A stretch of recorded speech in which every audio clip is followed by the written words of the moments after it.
is OverDrive with Hayes, Noodles, and the O-Dog on TSN 1050.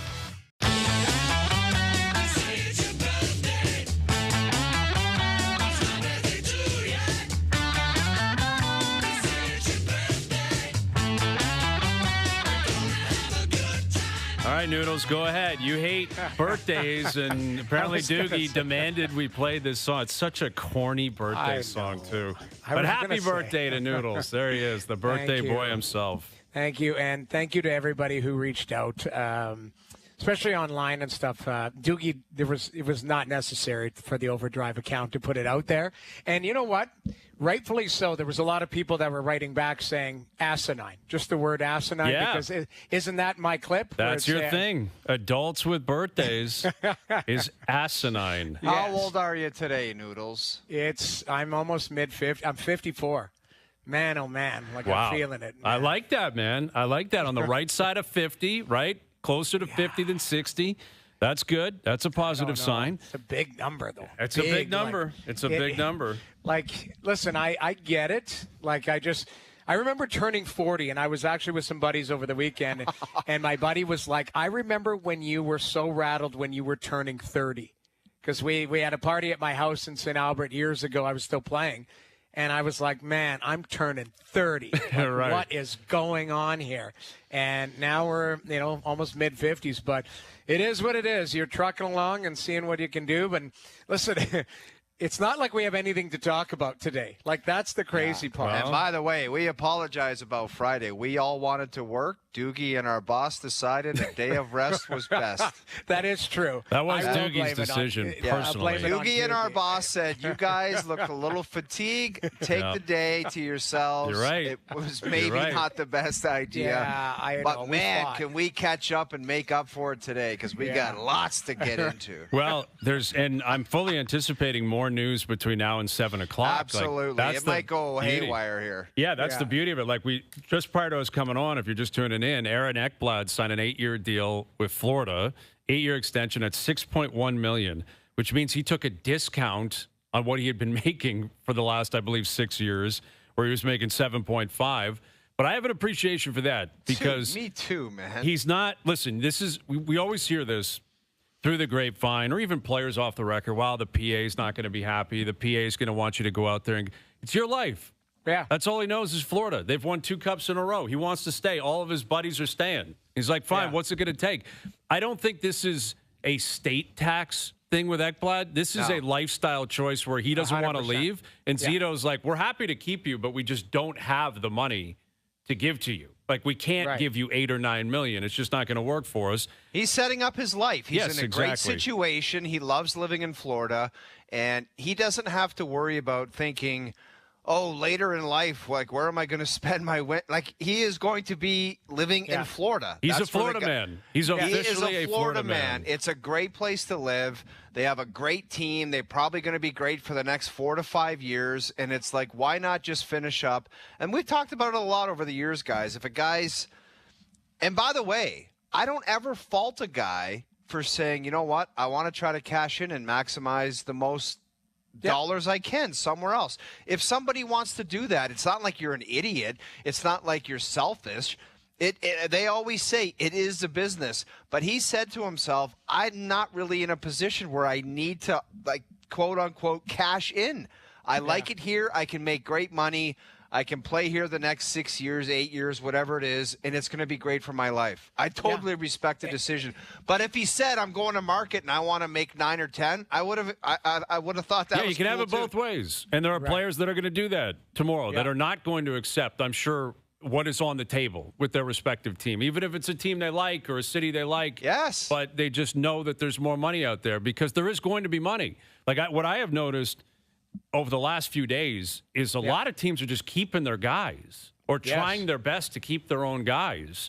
And God, they love their own guys. They love their own guys, which means there's not like the free agent list is not going to be nearly as deep.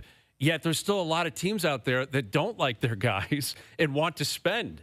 Which means if you're Nick Ehlers, if you're Brock Besser, I think if you're Brad Marchand. Now, maybe Marchand looks at this and says the same thing that Ekblad said. He doesn't have nearly as much of an intimate relationship with Florida, clearly, but maybe he's like, this is where I want to retire the rest of my life, and I can get a 4 or 5 year deal. They'll stretch it out. I can get the pot of gold that I'm looking for. I can win, and everything's good. That might happen between now and tomorrow at noon. I wouldn't be surprised. But he also may say, I want to get that bag, and now I can really get that bag, because if you get to free agency tomorrow and it's Marchand and Ehlers and Besser and Marner. I mean, Marner's different, but it sounds like that's Vegas, and we'll get to that momentarily. But if it's the three of them, and they're basically saying, you show me the money, they're going to get a lot of money. Like the three of those guys are going to get paid. Think about the names you just said to promote tomorrow. Marchand, obviously a big name. Ehlers and Besser. But at least they played on Canadian teams, and the whole country knows who they are. Like, I get it. I understand that. And Marner's big. But Marner might be a sign and trade between now and midnight tonight. Yeah. Man, there's just some weird rumors about that Marner situation where it's like, I don't know the reports. I don't dive too deep into them, but they might make this deal. Then the next tweet is, there's tampering. They want to screw that. It kind of goes back and forth where it's like they want to trade for this guy. This guy might be coming to Toronto. Then the next one is, they're going to try to screw these guys, and this has been going on for a long time. It's weird, the contrasting tweets between the Marner, Toronto, Vegas connection. I've got to be honest. You can't tell me that tomorrow at noon will be the first time that Mitch Marner knows that Las Vegas would be interested in him. Oh, my right? God. We all know that, right? Like, but there is a layer of respect. There is a layer. How do you define tampering? Again, that is is it his friend's brother's uncle or the agent's friend, but had a conversation or whatever. If there is proof, flat out proof of tampering, then yes, you have to look at it. But I think the league is small. Everybody talks to each other. There's all sorts of, Darren Ferris doesn't just represent Mitch Marner. He represents a lot of high profile players. There's conversations.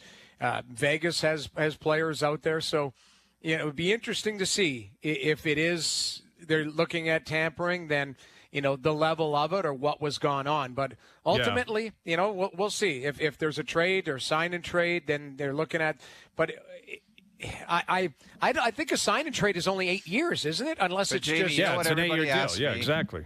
What everybody asks me at the grocery store or the golf course is, if he's like all hot and heavy for Vegas now, like, wasn't there a deal in place for Vegas like last year or something? Well, so these are the reports. Again, these are all just reports, but the belief was that the Leafs were pushing for Shea Theodore, and Vegas wasn't interested in that, naturally. And if you're Vegas, you're looking at it saying, why would I give up Theodore for Marner when I can wait a year and get him as a free agent? Exactly. But this is where, I don't see how you're going to find a smoking gun in tampering. Like, unless Brad Treliving is going mission impossible here and was tapping phones, or the league was tapping phones, or, I don't know. I mean, maybe the league can ask for the phones of McCrimmon and everyone in Vegas. They're not getting the agents. They're not getting the players. The players are like, we're not doing that. So I don't know how you could ever figure this out.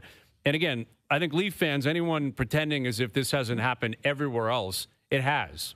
Like, it's not just Mitch Marner. There's no way to control it anywhere around everyone's the league. Calling around. You don't think, wink, wink, nudge, nudge, the Leafs had an idea that John Tavares might have become a free agent 7 years ago? I think they probably had an idea. So it happens all the time. But I think what would bother the Leafs, I guess, and bother Leaf fans is the idea that last year it was in Marner's head, I'm going to Vegas. So then it was like all year was just, I'm buying my time and I'm getting to Vegas, because that takes on a different complexion. I think that's what bothered people in Long Island about Tavares. Yeah, not that he didn't work hard and play hard. That's what they want to do. That, like, he had interest saying, when my tenure's over in Toronto and it's going to be Vegas after that, what is so bad about that, Hayes? Well, there's nothing wrong with that. Now, it does bring into question, where was your head at all season? Like, how committed to your current team can you be if you've made up your mind you're leaving at the end of the year and you know where you're going?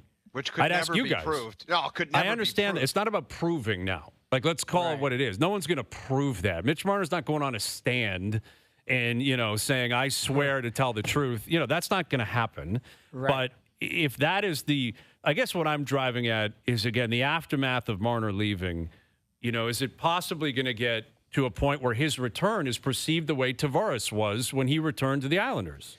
Is that possible if this blows up, that it's like, oh, Marner's been down looking for houses and he was in Vegas, so he was the whole treat us like gods and all that kind of stuff was completely bogus. They were never going to do anything. And then what Leaf fans are going to do, I can tell you, is, well, why didn't you try to broker the deal last summer? Like, if you were going to Vegas, why not work something out? Why not waive and agree and go to Carolina? You don't really care about Toronto anymore. You made up your mind, you're leaving. Some guy told me his parents were looking for houses in Vegas. I was like, I don't think that's true. I don't think guys' parents move to the city that you play hockey in the NHL. Depends on the certain posse, we call it. Everybody, it's different than when we played, guys. It's different that nowadays the money is so big. The parents are part of the package. So the agent, everybody. To move to the city that you're playing in? I mean, that is insane, old world. Well, it depends on what the parents do for a living. I don't know. I mean, if they have a job here, if they're retired. Yeah. Anyway, whatever. it was just a weird comment where somebody said, yeah, I heard the parent, like, it's just stupid idiot. Well, and that's what's going to come here and that's my point about something that can't be controlled by anybody. And the Leafs will have no reason to control it because Marner's gone. So you have no reason to control the way the general public feels about him. And Mitch may not care. I don't know. Maybe he doesn't care. Maybe he's already gone. I think he doesn't, Brian. He doesn't care. Possibly not. Well, Possibly. My question is... He is from here, and he's likely going to live here and be here. Yeah, but you know what it's like when you're mentally life. committed to just saying, I'm done with that place. You don't care what anybody thinks, and you're out the door, and you want to start fresh somewhere else. So let me ask you guys. Let's project. Now, Toronto is not it's not a vindictive town. Canadians don't act that way generally. When let's say it's in Vegas, he signs in Vegas, he'll play here once a year the rest of his career. So he's not going to be here a lot. Let's say he's here next year, January 23rd. What do you think it's going to be like in that building? That's honestly, that was the question I was coming with too, and I was asked that today. I can't tell you the answer until we know the outcome. So you're saying if he signs with Vegas, correct? This is either a trade. Sure. Regardless of whether there's a sign and trade or not. Okay. Let's just say he's out of here and he's in Vegas. And, then stories start coming out. Maybe we can't even go there because then it's projection and who knows what the hell is actually going on. I'm going to say this. By judging of the last 10 minutes of that Game 7 against the Florida Panthers where he was booed touching the puck, and it was kind of like isolated where you could tell when he touched the puck, this might sound like some amateur fan, but I don't think it's going to be roses like, oh, great. I think fans just, I don't know. And I'm just going off of like Twitter where people are like, oh, Mitch did this and Mitch did that. At the end of the day, I don't know if the fan base is going to be capable of saying, you gave us some great years. You were one of the franchise best player. I'm going to give you a standing O. I really don't know if it's that simple. I don't. No, I don't think it is. I think it'll be a conflicted crowd. I think it'll be a conflicted crowd. I think that's the best way you could describe it. Yeah. Conflicted crowd. Again, with Tavares, and it's different. I get it. But with Tavares, it was 100% vitriol and nasty and like, screw this guy. Like, how dare you turn your back on this team? Which, again, was screw this guy because you screwed us. Yes, exactly. Where if it's true that Marner last summer was like, I'm out of here, I'm going to Vegas, I don't think Leaf fans are going to respond well to that. I don't think they should be expected to respond well to that. It's his life, it's his career, but it is sports, and, people have different reactions. We all know Toronto and Toronto sports fans are not wired like New Yorkers. And New York sports fans. New Yorkers are crazy about stuff like that. And it just got to a point where, like, when Tavares went down there, that was one of the craziest things I've ever seen. Yeah. Like, it was insane when he went down there to play the Islanders for the first time. I think it's 50-50. Don't you think it would be 50-50, the reaction? Like a lot of boos, and then some people would be like, let's, move on, depending on how the team's doing, too. Like, the other thing, too, is if the team moves on and is chugging along, I think people are like, you gave us 9 years. It didn't work out. They're happy. Things look differently. I think some people will have that thought process. Hayes, the minute he leaves, they hate him, and that's it. They want to kick him in the ass on the way out the door. I think it's 50-50. And what is though, man? Exactly. Yeah, right. What is different is my understanding, again, not being from Long Island or being an Islander fan, is that a large majority, if not everyone, wanted Tavares to stay. where this is different. There's a large portion of the Leaf fan base that is waiting for Mitch to leave, like wants a change, Right. like just wants a different feel, that it's been 9 years, something's got to give, DNA this, DNA that. If he wants to leave, go for it. And that's why I do think it'll be split. It's that I think a lot of people will just say, hey, it was the best for both parties. Like, that's kind of where I stand on this. Like, and you just got to go. Like, you're going to go. If he ends up in Vegas and it sounds like it, he's picking a great spot, to his credit. Yeah. Like, that's and a team that wants to win, and it's a very good team, and sounds like he's going to get a long-term deal. And one of the biggest things about it was the timing of it. His deal was up at this particular moment. If it was the other way around and it was Morgan Riley or it was William Nylander, it probably would have been them. But it just so happens that Mitch's deal's up. And like you say, it wasn't the whole idea of you're the one that's got to go. It's probably time to do something different. Yes. And he is the one that's up. It's not just about the player. It's about allocating money too. And maybe having two players at $6 million as opposed to one that makes 14 or wants 14. That's all it is. It's very simple stuff. Well, and what you have now, because of the contracts that the Leafs have signed over the last few days, John Tavares on Friday, a 4-year deal at $14.3 million with deferred money, which is a huge, like, team-winning contract. Right now, John's going to be 35. Right? Like, we'll see what he is in 2 or 3 years, or maybe it's appropriate. I think that's important to point out. I think right now it's a great deal, and I credit Tavares. We talked about it extensively last week. We were yelling and screaming about it. I think it's in his best interest to do exactly what he did. Get out in front of it, sign the deal, make it look like it's all about the Leafs, team-friendly, spread the money out, and just kind of continue to be yourself and do your thing and fade into the background of significance and importance with the team, because a lot of it is based on how much money you make.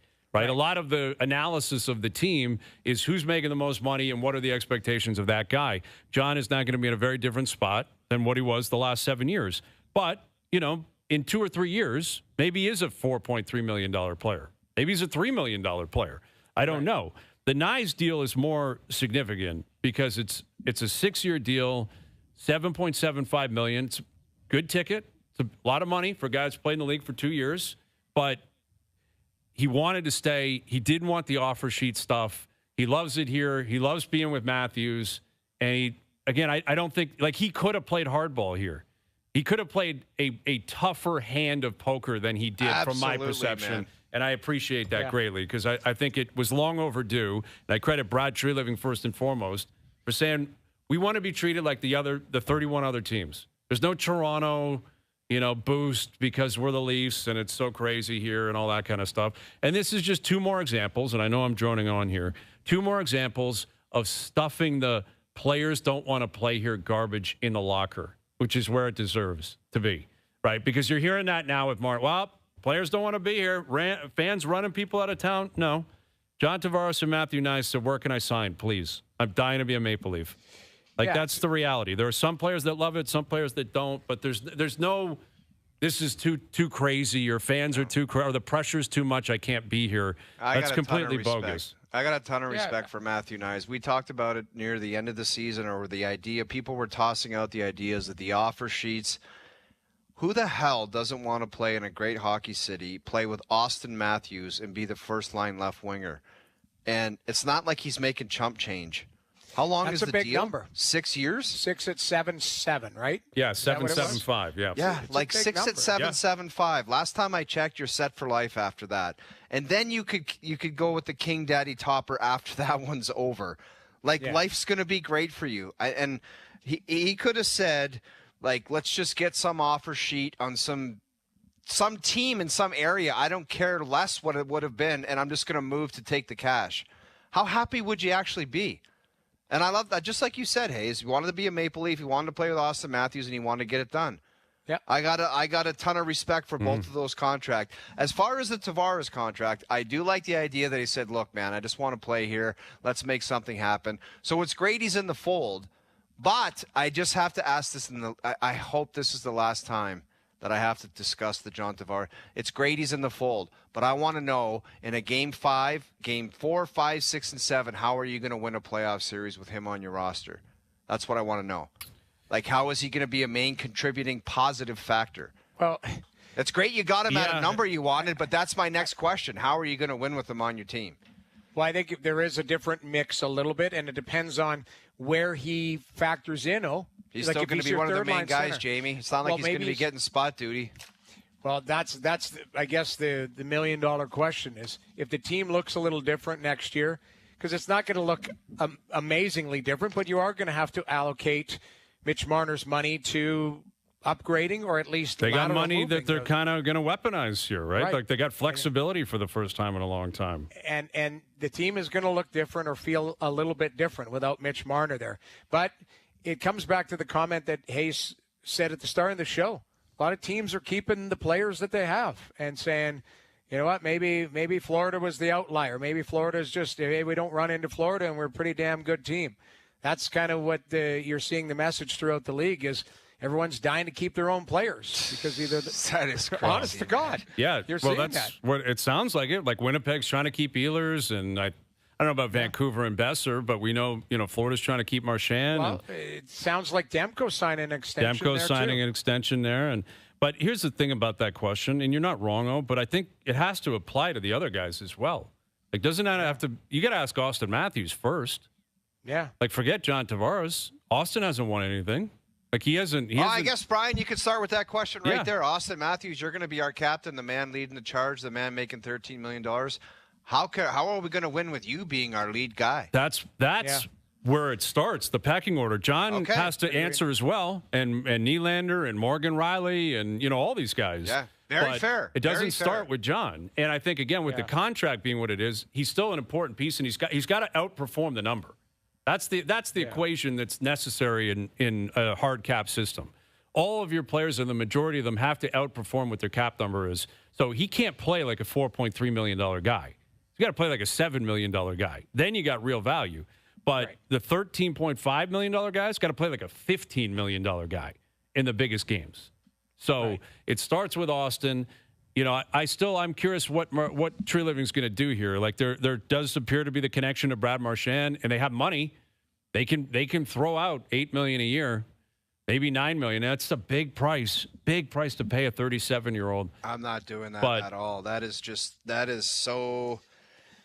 so desperate to want that and need. It's almost pathetic to need that in your locker room so bad. After all they've done over the years. We got to get Marlowe, we got to get Thornton, we got to get this guy, we got to get that guy. That intangible should already be in there with the money that's been allocated to the players in the past. To 37-year-old, 4 years times $8 or $9 million, I think that would be insane, man.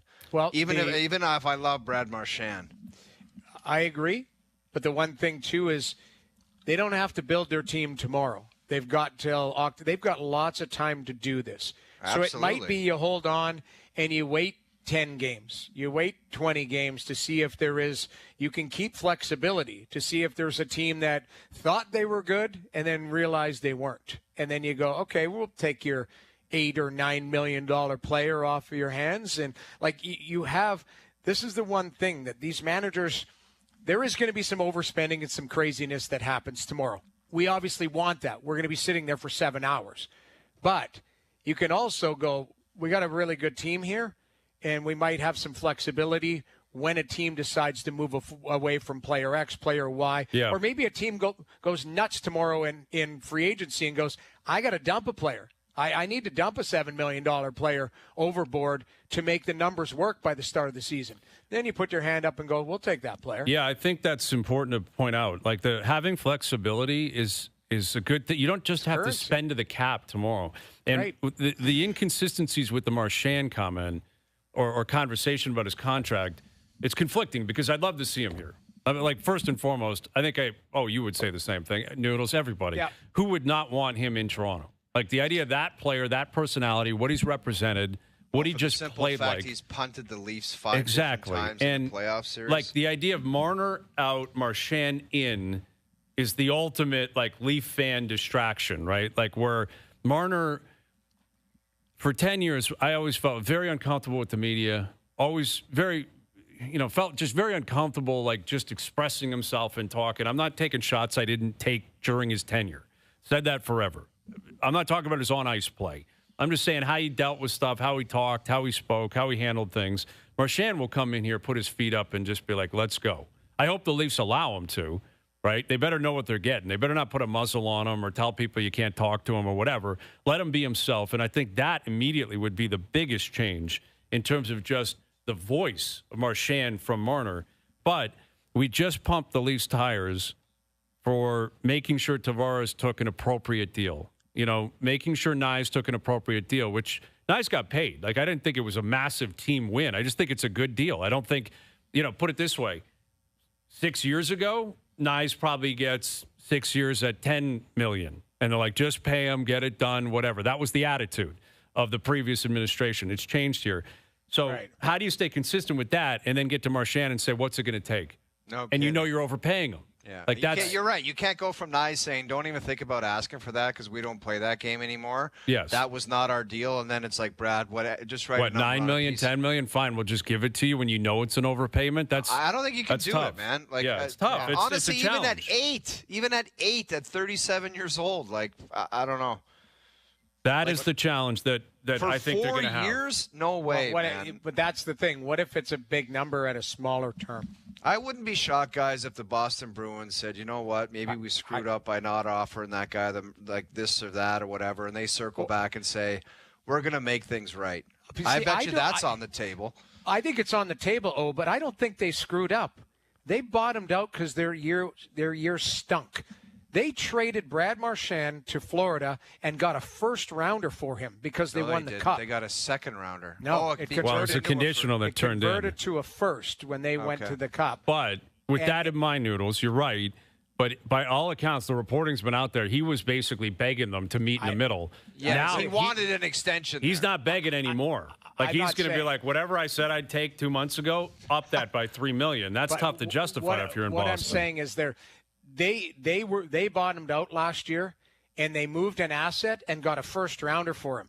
I guarantee you they'll circle back with him. Yeah, the numbers changed, but it's still the same player. It's still their captain that they traded away, and he could seamlessly retool on the fly. You're going to have a healthy McAvoy. You're going to, to me, you'll have Swayman not battling through a contract. Now he's hit the ground running. Like, they could absolutely get Brad Marchand back in the mix. Yes, I believe the number will be different than it was at the deadline, but I think they got to be in on. Yeah, it's possible. It definitely is possible. And you bring up an interesting point. We'll come back and continue to touch on Marchand and the Leafs. And is he the guy now? Like, is he the one with Ekblad re-signing in Florida?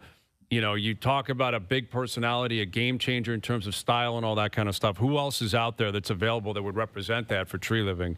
And the idea that maybe it is a shorter-term deal at a bigger dollar. Like, if you have some money for the next 2 years, is that the play? We'll come back and discuss that. We've got a big series starting tonight down at the Dome. Jays, Yankees for 4. Jays take 2 or 3 down at Fenway. You got Max Scherzer back on the mound tonight. Carlos Rodon's been great for the Yankees. You got Max Fried tomorrow for the Yankees. 4 best pitchers on both sides. Both teams playing well. Jays 3 games back. We'll set the scene on that a little bit later this afternoon. There's all these rumors in the NHL and the NBA. We got a lot cooking this afternoon. OverDrive continues. TSN 1050 and on TSN 4.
Now, back to Overdrive with Hayes, Noodles, and the O-Dog. Down at the Pink Pony Club, I'm gonna keep on dancing at the All right, Overdrive continues, powered by Hate it. FanDuel. Bringing you everything from the opening line to the final score. Like, we leave for one day, and Doogie, what kind of operation is being run around here? Ever since Duthie was sitting on the toilet playing that for the opening of Free Agent Frenzy or Trade Center, I hate this song. Well, and then the Oilers were playing it, and then the Panthers started playing it. God, I hate that song. yeah, and the reason was this your call again, Doogie? Are you in there? Yeah, just play regular music. Yeah. Okay, we Stop don't need like getting creative. It was Noodles' birthday. We played the birthday song. We're playing this now because Evan Bouchard has signed an extension with Edmonton. So Tell you what. Doogie's being very creative, but very Hut, creative. the Hut just got an interior makeover, new furniture, and the whole nine. Report the deal, Hazy. yes, 4 years, which is interesting. A 4-year extension at $10.5 million per. Dude, for Evan Bouchard. how does anyone in their right mind? I get it, whatever the cap is going up, but how does anyone in their right mind not say, "You want to give me 8 of that? Yeah, I'll take it." 8 year. Well, obviously Edmonton would have loved that, but I'm sure Bouchard was saying if it's going to be 8, clearly it's got to be 13 or something like that. Yeah, I mean, that's like just the math of it for a guy that is young. You know, he's clearly a big part of their program. I guess that this kind of feels like what, again, the Leafs kind of went through. Remember when Matthews signed a shorter-term deal, and that could have been 8, but instead it was 11.6, and it would have been more money, and they were in it to win it and up against a tight cap. Let's like not go back there. But that's what Edmonton's trying to do here. Like, they're trying to stuff everything together and try to keep guys, and Kapanen got a 1-year deal. They're trying to find a way to get, $2 million for Corey Perry? They may not be able to find that money. You know, they're they're going to find a Corey goalie. Perry $2 Maybe million, not 2, man. but whatever, 1.5, whatever it is. I mean, you got to give him something. You got to find a goalie. There's a lot going on out there. Got lots of time to sort it out. But you know what? Bouchard at 10 and 10.5 is pretty standard, wouldn't it be? That's a pretty good deal for both sides. Like what is he? Top 10? Dude, I know after we had the Hut discussion, people were like, the next couple games, he made some donkey mistakes. Yeah, he people didn't. were like, the Hut sucks. Whoever had the idea of the Hut, this guy sucks. He is a valuable part of their offense, their power play. Given just puck distribution with McDavid and Draisaitl, he's a big part of their offense, man. Yeah, Massive part. And the cap's going to be 113.5 in 2 years. Like that's the thing. The cap's going up. Like the short-term deals are coming because yes, as much as we all want 8-year deals, I'd be shocked if McDavid signed anything longer than 4. Yeah, I know, but Jamie, these guys, like, I give them credit. They got a lot of stones. Like, you get injured, man. Well, they all have disability policies that I'm sure pay huge money if they end up blowing their knee out. Yeah, but I don't think you're saying like injured to the point where you can't play ever again. It's injured to the point where your game falls off a cliff. Like that's dude, your game could fall off a cliff. Like, not everybody's guaranteed to just be awesome every single year. Like, yeah, like McDavid's a different beast than ever. Obviously, Clearly, he is the exception where he is going to be McJesus regardless. But and Bouchard, Bouchard's 24, isn't he? Like, how old is he? I'm just looking it up right now. We're not saying that 25, that is a possibility of it falling off a cliff, but it's just that guy's I guess what I'm just trying to say say is there's no guarantees. Well, if he plays till he's 36, he just signed till he's 29, and he could sign an 8-year deal at 29. And I think that's what these guys are saying. There's so much money out for the top players. Mm-hmm. He's one of them. So unfortunately, you're right. Edmonton would have signed him to 8 years in a heartbeat because he's part of their core. But he said, "I'll take 4 at a lower number," and they're trying to fit him in because it's still the cap's only 96 next year, and then it's going to go to 105 or whatever it is, and then 113. Like, it'll be 125 in 4 years. By the time, but you got to get there. Yeah, you got to get there. But you're right, Noodles. I hear what you're saying. But now with this deal, it sounds like they have between like $1 million, $2 million to play with. I get it. They have a full summer, all that, blah blah blah. Arvidsson being traded. That's another 4. Okay, like but every team in the league can play that game. Like, you still got to fill out a roster. Like, you gotta figure out who else you're gonna, who else you're gonna acquire. And wait, it's not that we didn't know this was coming. Like, Ekblad or Bouchard was gonna get paid, and Draisaitl's deal's kicking in. this was inevitable. This was going to happen. Whether it was a 4-year deal, a 1-year deal, or an 8-year deal, he was going to get a lot of money. Yep. But it's just, there are some GMs with a lot of flexibility in the league, and there's some that are up against it. And Edmonton's got to figure out what else they can do here. But I think it plays on both sides. Like you're in a window here, and Bouchard's a big piece of it, and you got to make adjustments. You got to be happy that you at least got it done. Now you move on to 97, and then you move on and rounding your team out. Like I think there's going to be some changes around the edges there. They'll move some players around, and you go right back at it. But I think. What do you think the length of McDavid's deal would be, Jamie? I told you. I think it's 4 years. I think he's got the same agent as Matthews. Because it'll be a 4-year extension, in my opinion, which would be 5 years because he's got a year left on his deal. So a 5-year, that's a long time in hockey. Plus he's put in 9 already. How many years has he been there? 10? Yeah, he's been there 10 years. No, he's played 10 years in the league. That would take him to 15 years with the same team. It's a long time. I think we are focused, but that is going to the league is already with this new CBA trying to shorten the length of max term, anyways. I think this is just it's par for the course. But what I guess the counter to that is that's the league saying we want shorter. These are players saying we want shorter, which is kind of interesting because. I don't know what's going to happen with Marner. We've heard conflicting reports. Does he want a 4-year deal? Does he want an 8-year deal? If it's a sign and trade, it'll be an 8-year deal. I guess we'll find out, relatively soon. But I guess it comes down to the mentality of players, betting on yourself. And because there is an element of security that comes with 8 years, full no move. I know where I am. I know where I'm going. Sure, I could have made a little bit more money, but I don't have to worry about it anymore. And I'm just done. You look at Florida. Bennett's not to the same status, but they're all just give me 8 years. And so I know I can just stay and I'm done and I'm not coming up again. And it takes, a different athlete, I think, to be wired that way. It's I'm comfortable playing for contracts and playing for the next one that's coming up. The only thing that's different, though, is Bennett's 29 and never really made huge money. So he'll takes the 8 years. These guys are 25, 20. What's nice? 24, 23. They're I'll take 6, I'll take 4, whatever, because they know this isn't their last deal. True. That's it. They're true enough. That's why it makes it unique. Do you remember?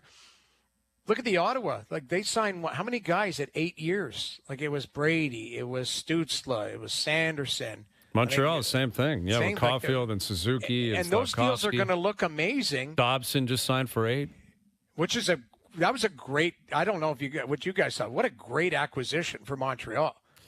That was he's a good player. He's just adds an element of talent and skill and a guy in his prime. I like that from Montreal's end. It's you don't want that guy on your team. We'll take him on our team. Right shot defenseman that can play in all situations. Yeah, take him every time. Wanted to be in Montreal, right? Was craving that spotlight. Wants to be there. You have him, and that Gooley's a hell of a player. He's and got to so stay healthy. That's the big thing with him. But I mean, Hudson, you think of that decor, that they could put together for the next 5 or 6 years. Those are some good players, man. Really good. Yeah, they got that Reinbacher kid who blew his knee out or whatever last year, but they took him for 5th overall a couple of years ago. Logan Mailloux kid. Yeah, obviously they're going to flip someone at some point, I would think, because they got a lot of bodies now on the back end. But it is a shrewd move by Montreal. Yeah. Smart play. Just interesting to see now what is the Islanders' mentality. What are they doing there? Because that'll be a team to watch. Now, are we in all hell's breaking loose?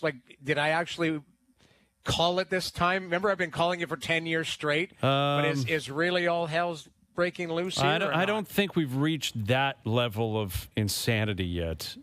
Dobson that's a big deal, good player, moving on, but.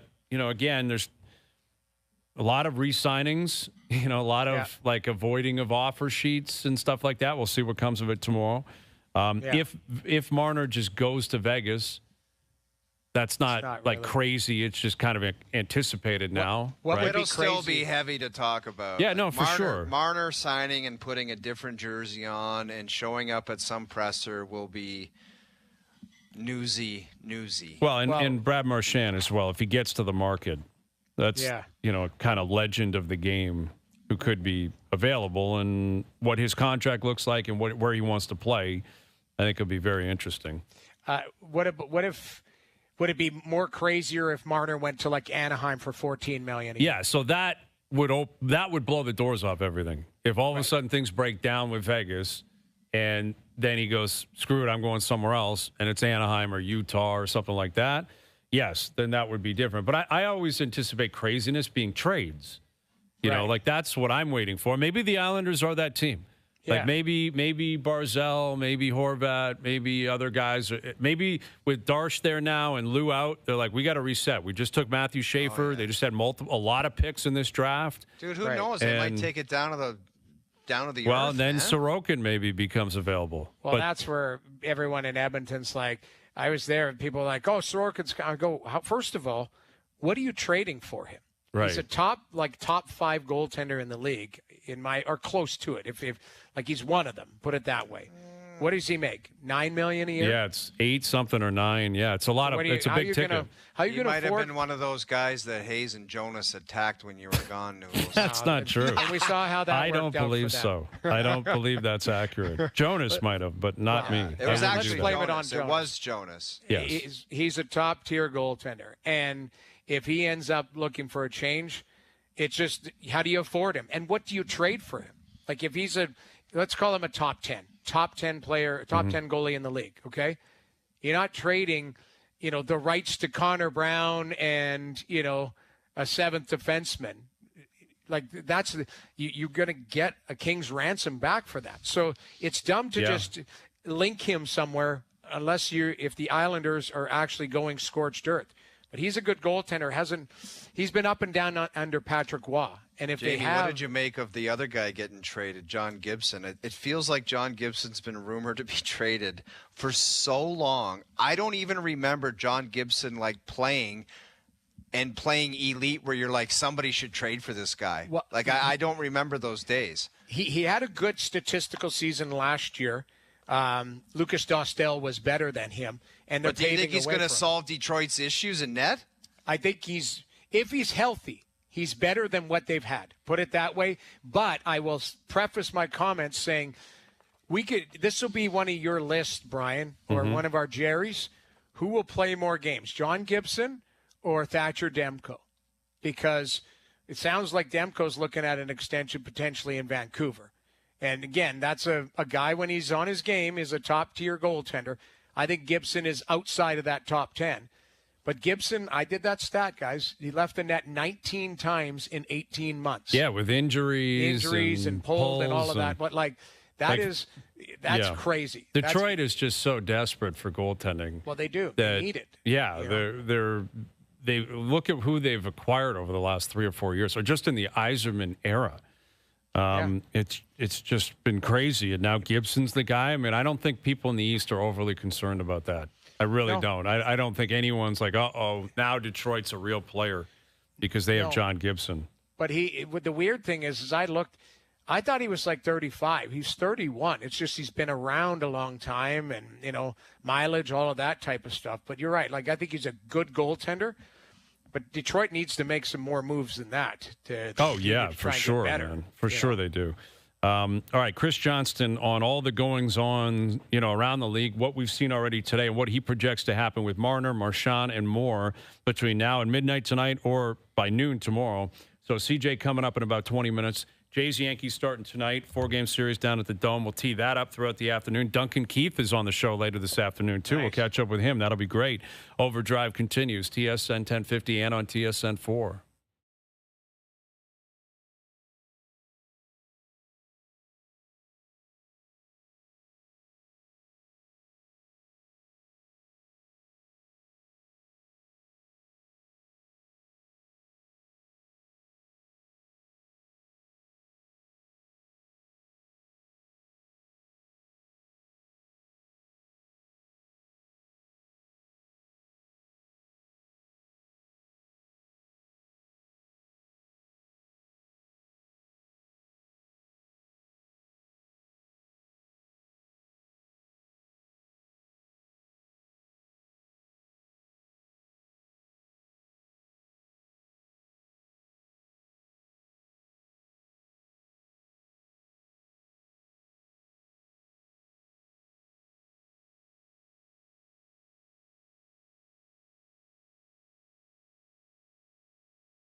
Now, back to Overdrive with Hayes, Noodles, and the O-Dog.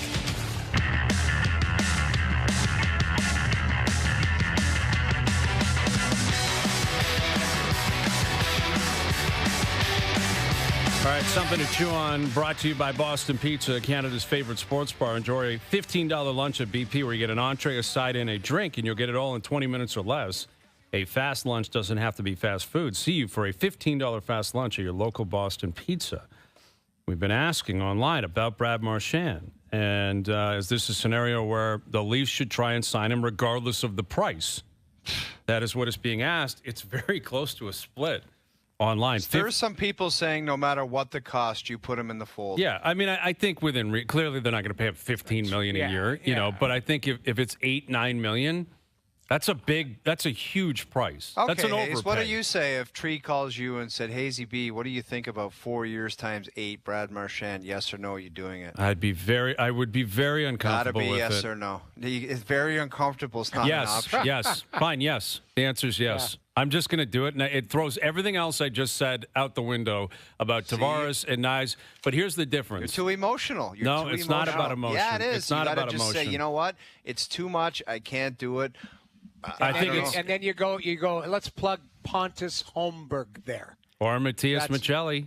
Maybe Michelli steps in. Maybe. Right? I had to YouTube. I had to look up his plays on. I'm not embarrassed to say it. I had to YouTube him. The point being is I say yes. You know why? Because Brad Marchand does move. You know what the word is for the summer? DNA.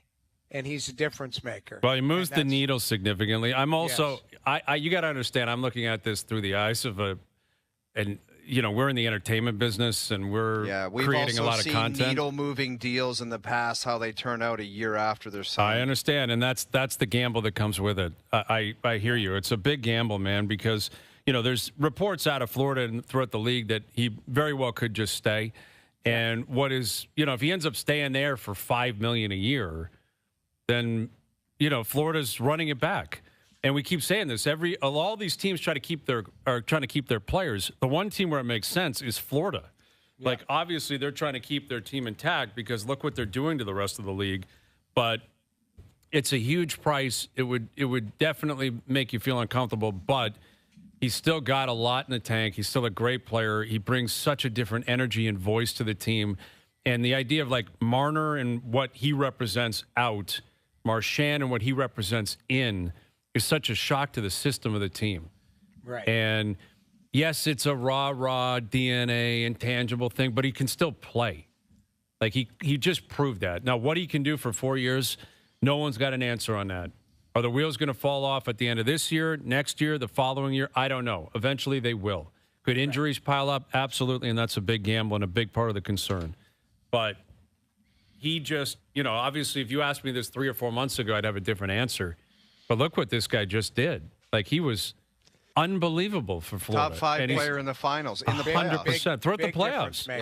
100% he was. Big difference maker to the way that team looked reinvigorated. He helped settle down their depth. Remember, Matthew Tkachuk didn't have his 100% early on, right? Matthew Tkachuk built as the playoffs went on. Jamie, that was scary about that team. He never got to 100%, and he was still a difference maker, and they still won. Next year, they're going to have Matthew Tkachuk at 100%. They're winning the cup again next year. Okay, let's come back and get into that. How scary this is for the rest of the league. I dare you. I dare you to get into that with me. All right, I'll get into it with you. Right. Let's do it. Chris Johnston coming up as well. Overdrive continues. TSN 1050 and on the TSN app.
Free Agent Frenzy, presented by Harvey's on TSN. This is OverDrive with Hayes, Noodles, and the O-Dog on TSN 1050.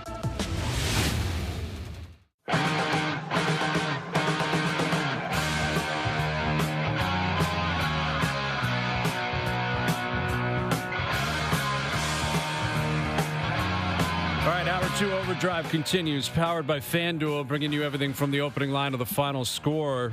And here is the white whale we've been seeking.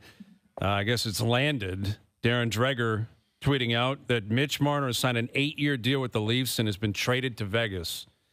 So we just had this conversation last hour about, superstars signing shorter-term deals. There's been a lot of rumors about Mitch maybe wanting a 3 or 4 or 5-year deal.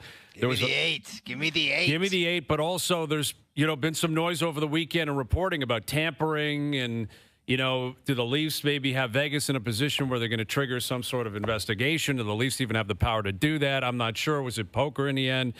Did Marner just desperately want 8? Did Marner potentially want the Leafs to get something? I doubt that was a part of this, but nevertheless, Mitch Marner's going to Vegas on an 8-year deal. So that's basically where he wraps up his career. Like, you have to believe it's a full no move, full no trade. Now, Vegas has been known to be ruthless. I was just right. Gonna say, they have been known to be ruthless in the past. You just said. If he stinks for 3 years, he'll be Yeah. somewhere else. Yeah, Who but knows? you just said, like, we have to think he'll be there the rest of his career. Ask Jonathan Marchand and Marc-Andre Fleury and all of the guys. Now, like they were free agents when they were told to leave, right? I agree. Like, you're right. Like, Fleury, I don't remember the exact details. They obviously pushed him down. Marchand just signed somewhere else. But you're right. You're right, and I caught myself. Nashville. But we don't have the details yet on the trade. Like, it sounds like Nicholas Waugh is going to be a part of that, right? That he's going to be a piece that has been attached to the Leafs coming back this way. Well, we what's also your don't take have on the value coming back, Hayes? Like, to get how much anything can is you a really big- get, man? You can't. It kind of feels like the Kyle Lowry sign and trade.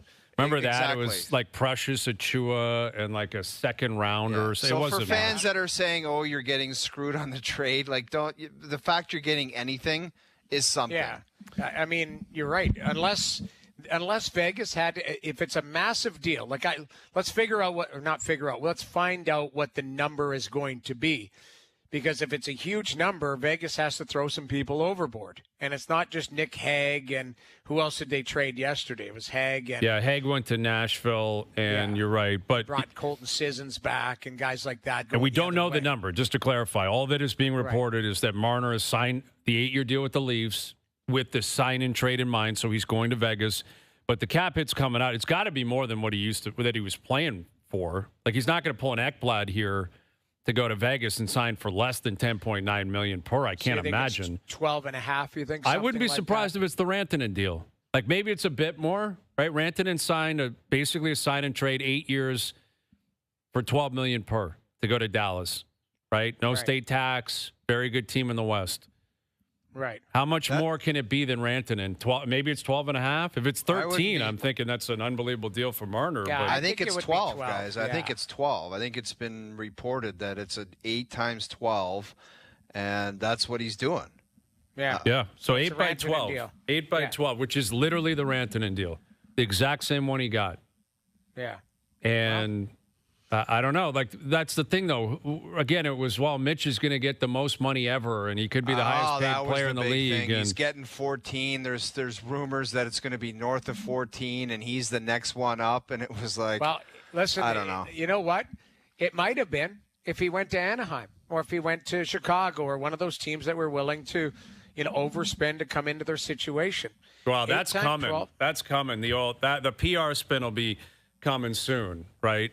Which would be interesting to try to win a PR in Vegas when he never cared about winning any PR in Toronto.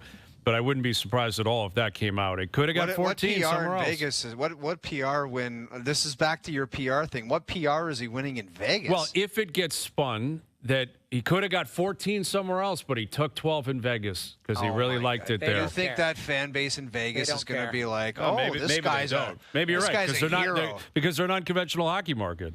that probably doesn't know what the hell is going on half the time. So you're probably right. It probably doesn't matter, and that's why we don't even need to discuss I don't think that he you had could to go leave as somewhere far as else. saying they don't know what the hell's going on half the time. But that's the point. If you're saying it doesn't matter, then that speaks to how you feel about them as a hockey market. Well, you're right. Maybe I just don't know their hockey market to be like they really won over the fan base with that contract and those comments. And I don't know if that happens in Vegas. I'm just saying, remember Tavares when he came up here? Well, he could have got 13 in San Jose. It's like that was only benefiting Tavares. Well, you know what I said when that was brought to my attention? I go, that's monkey business. I don't even care about that. They might have made that up. Right. Well, so and it doesn't matter with Marner. And Marner never got there. But I do wonder, like this would suggest, he obviously was keenly aware that Vegas was in on him and he wanted to go to Vegas. And the question I'm curious about is how long has he made up his mind that was going to be the case? Well, was it last summer? Was it at the trade deadline? You're really horny about that question. I'm very curious about it. Well, keep in mind, Brian, it might have been a higher number had they only had 7 years. The Leafs factoring in on the 8th year is big to bring the AAV down. Yes, right. Definitely. That is a there. part of it as well, for sure. All right, here's Chris Johnston, our TSN Hockey Insider, joining us on the Maple Treader Hotline. So, take us through the timeline here, Chris? Mitch signing an 8-year deal, $12 million per to go to Vegas. What do you know of what's coming back to Toronto, and how long has this been in the works? I don't know exactly what the trade package is. I mean, it literally is a sign and trade, and what's been done at this point is the sign part. He had to sign an 8-year contract with the Leafs, technically before 11:59 p.m. tonight to do the trade, and so the trade call has yet to happen. I do believe Nicholas Waugh will be part of that deal, which is obviously his name has been attached since the weekend. And, what this does is I don't know if there's more included in that. I mean, this is breaking in real time. What this does is give Mitch Marner the chance to, put this all behind him to get an 8th year, which is obviously has value. He gets the exact same contract that Mikko Rantanen signed in Dallas after his trade there at the deadline. And, for the Leafs, they're going to get something back. I mean, nothing, obviously, of Mitch Marner quality, but, something is better than nothing. Yeah, CJ, go ahead. Go ahead, Brian. Go ahead. CJ, just as far as Marner and his tenure here in Toronto, how do you think it'll be characterized? Hayes was bringing up the idea of him returning here. This is the end. What will you think the fan base and everybody in general will make of his time here in Toronto? Well, it's going to be hot for a little while, I would think. I mean, at this point, obviously this is a big move, and this is someone who had the absolute right to free agency, of course, and he used it. But, I think that it's going to leave, there'll be some members of the fan base, I'm sure, that will, remember this, will be, thinking that this should never have happened, that type of thing. And so, we've seen in the past, I would think that whenever Vegas plays its first game in Toronto with Mitch Marner wearing gold, that's going to be, quite an occasion, pretty unique sight. And I would expect a lot of vitriol in the building. But, over time, these things tend to peter out a little bit. I was covering the Leafs daily when Tavares went back to what at the time was Nassau Coliseum for the first time after signing in Toronto. And you remember people throwing snakes and freaking out in the parking lot. I mean, over the years, he still gets booed there, but it's not quite as passionate. And there's probably a day where, in retirement, John Tavares will, be able to do something with the Islanders organization. I think over time, the same thing will happen here for Marner with the Leafs because, whatever you think of the ending, he obviously delivered a lot of memorable moments or times, was part of a very hopeful period for the Leafs. I know, people will also remember the playoff disappointments that this team and Mitch was, part of those. But, a lot of good things happen here to vault them to 5th in the organization's points list before leaving at age 28. So the tampering stuff with Vegas, where does this go from here?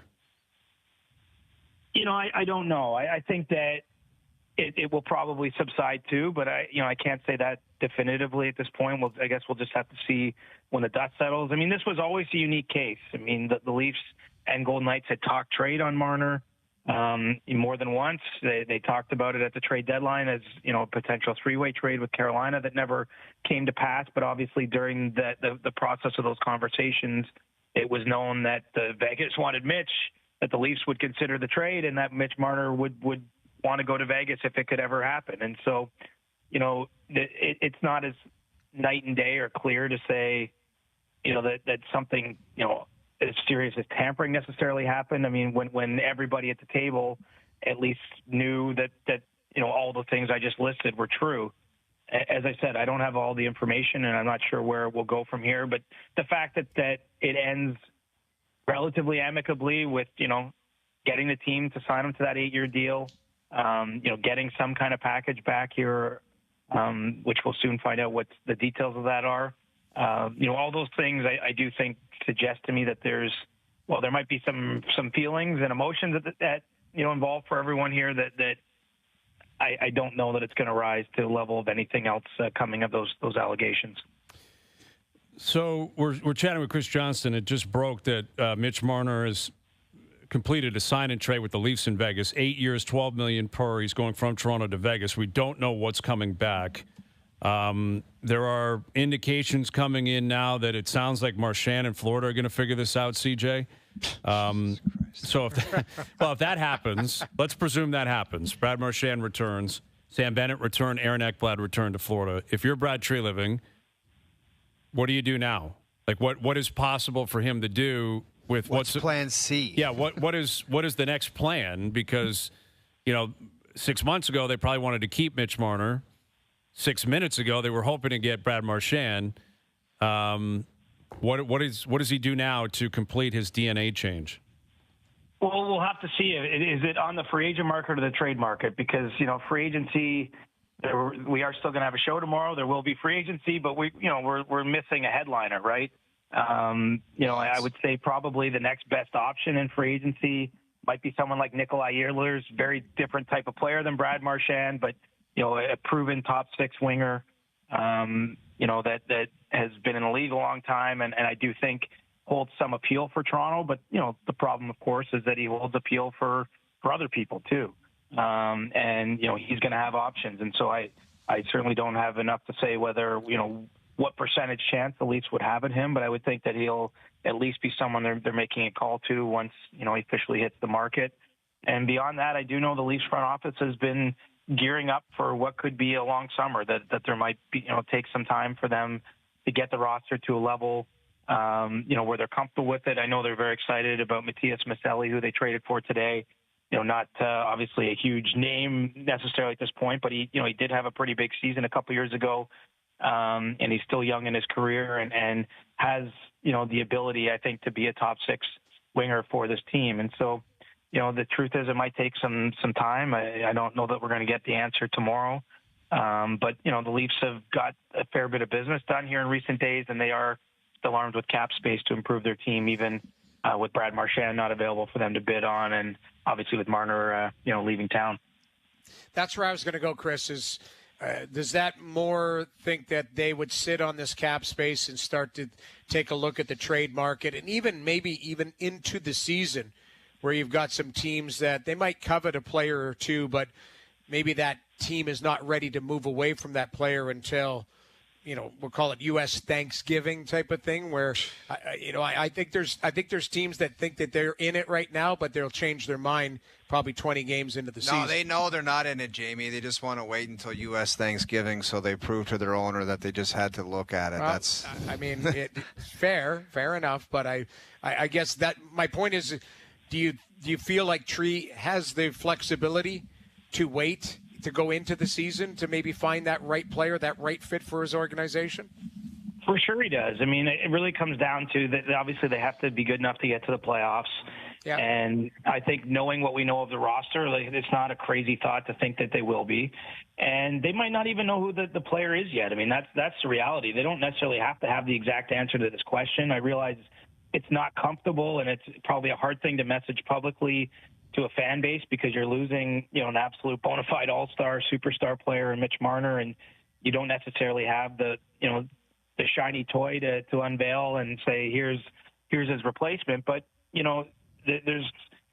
we're moving into a different era, I think, in the NHL. I mean, it's been a pretty crazy few days. I mean, I feel like I've been drinking from a fire hose here And, we have the cap going up, and I just think there's going to be more player movement than we've had in some of the recent past. And I do believe it's going to continue, I'm not saying it's happening tomorrow. Obviously, tomorrow is really a day dedicated to signings, but, you get on the other side of the July 4th weekend in the U.S., teams are going to be looking for other ways to fill their needs. And I do think there's a possibility Toronto's among them and more shakes out. So, I do think that the Leafs, one of the benefits of having a GM like Brad Treliving, he's a very experienced guy, pretty calm, at the controls, and he's not going to force anything or make a bad decision just because of the emotion and everything swirling around right now. I think that he'll be patient, and, the Leafs have seldom had cap space, as we all know, for a long, long time. They might actually be armed with cap space, which can give them the chance to do some things that maybe they couldn't consider in the past. Yeah. Now, with trades means assets have to go, which is what can complicate things to an extent because, to my knowledge, they've got Easton Cow, and then there's a big gap in terms of like high-end prospects. They don't have first-round picks for the next 2 years. That's where it gets complicated for me, trying to project where the Leafs are going to go because – the Florida guys, like if they keep Bennett, they've kept Ekblad. Ekblad felt like it was 4 weeks ago. It was 40 minutes ago he re-signed in Florida.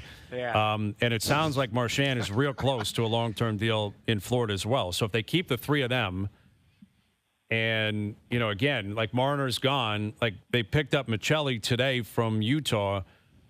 You don't have to do everything tomorrow. We know that. But if it's Marner out, Michelli in – and there's not a ton of other big needle movers available via free agency, like that's going to put pressure on Treliving. He's got to do something.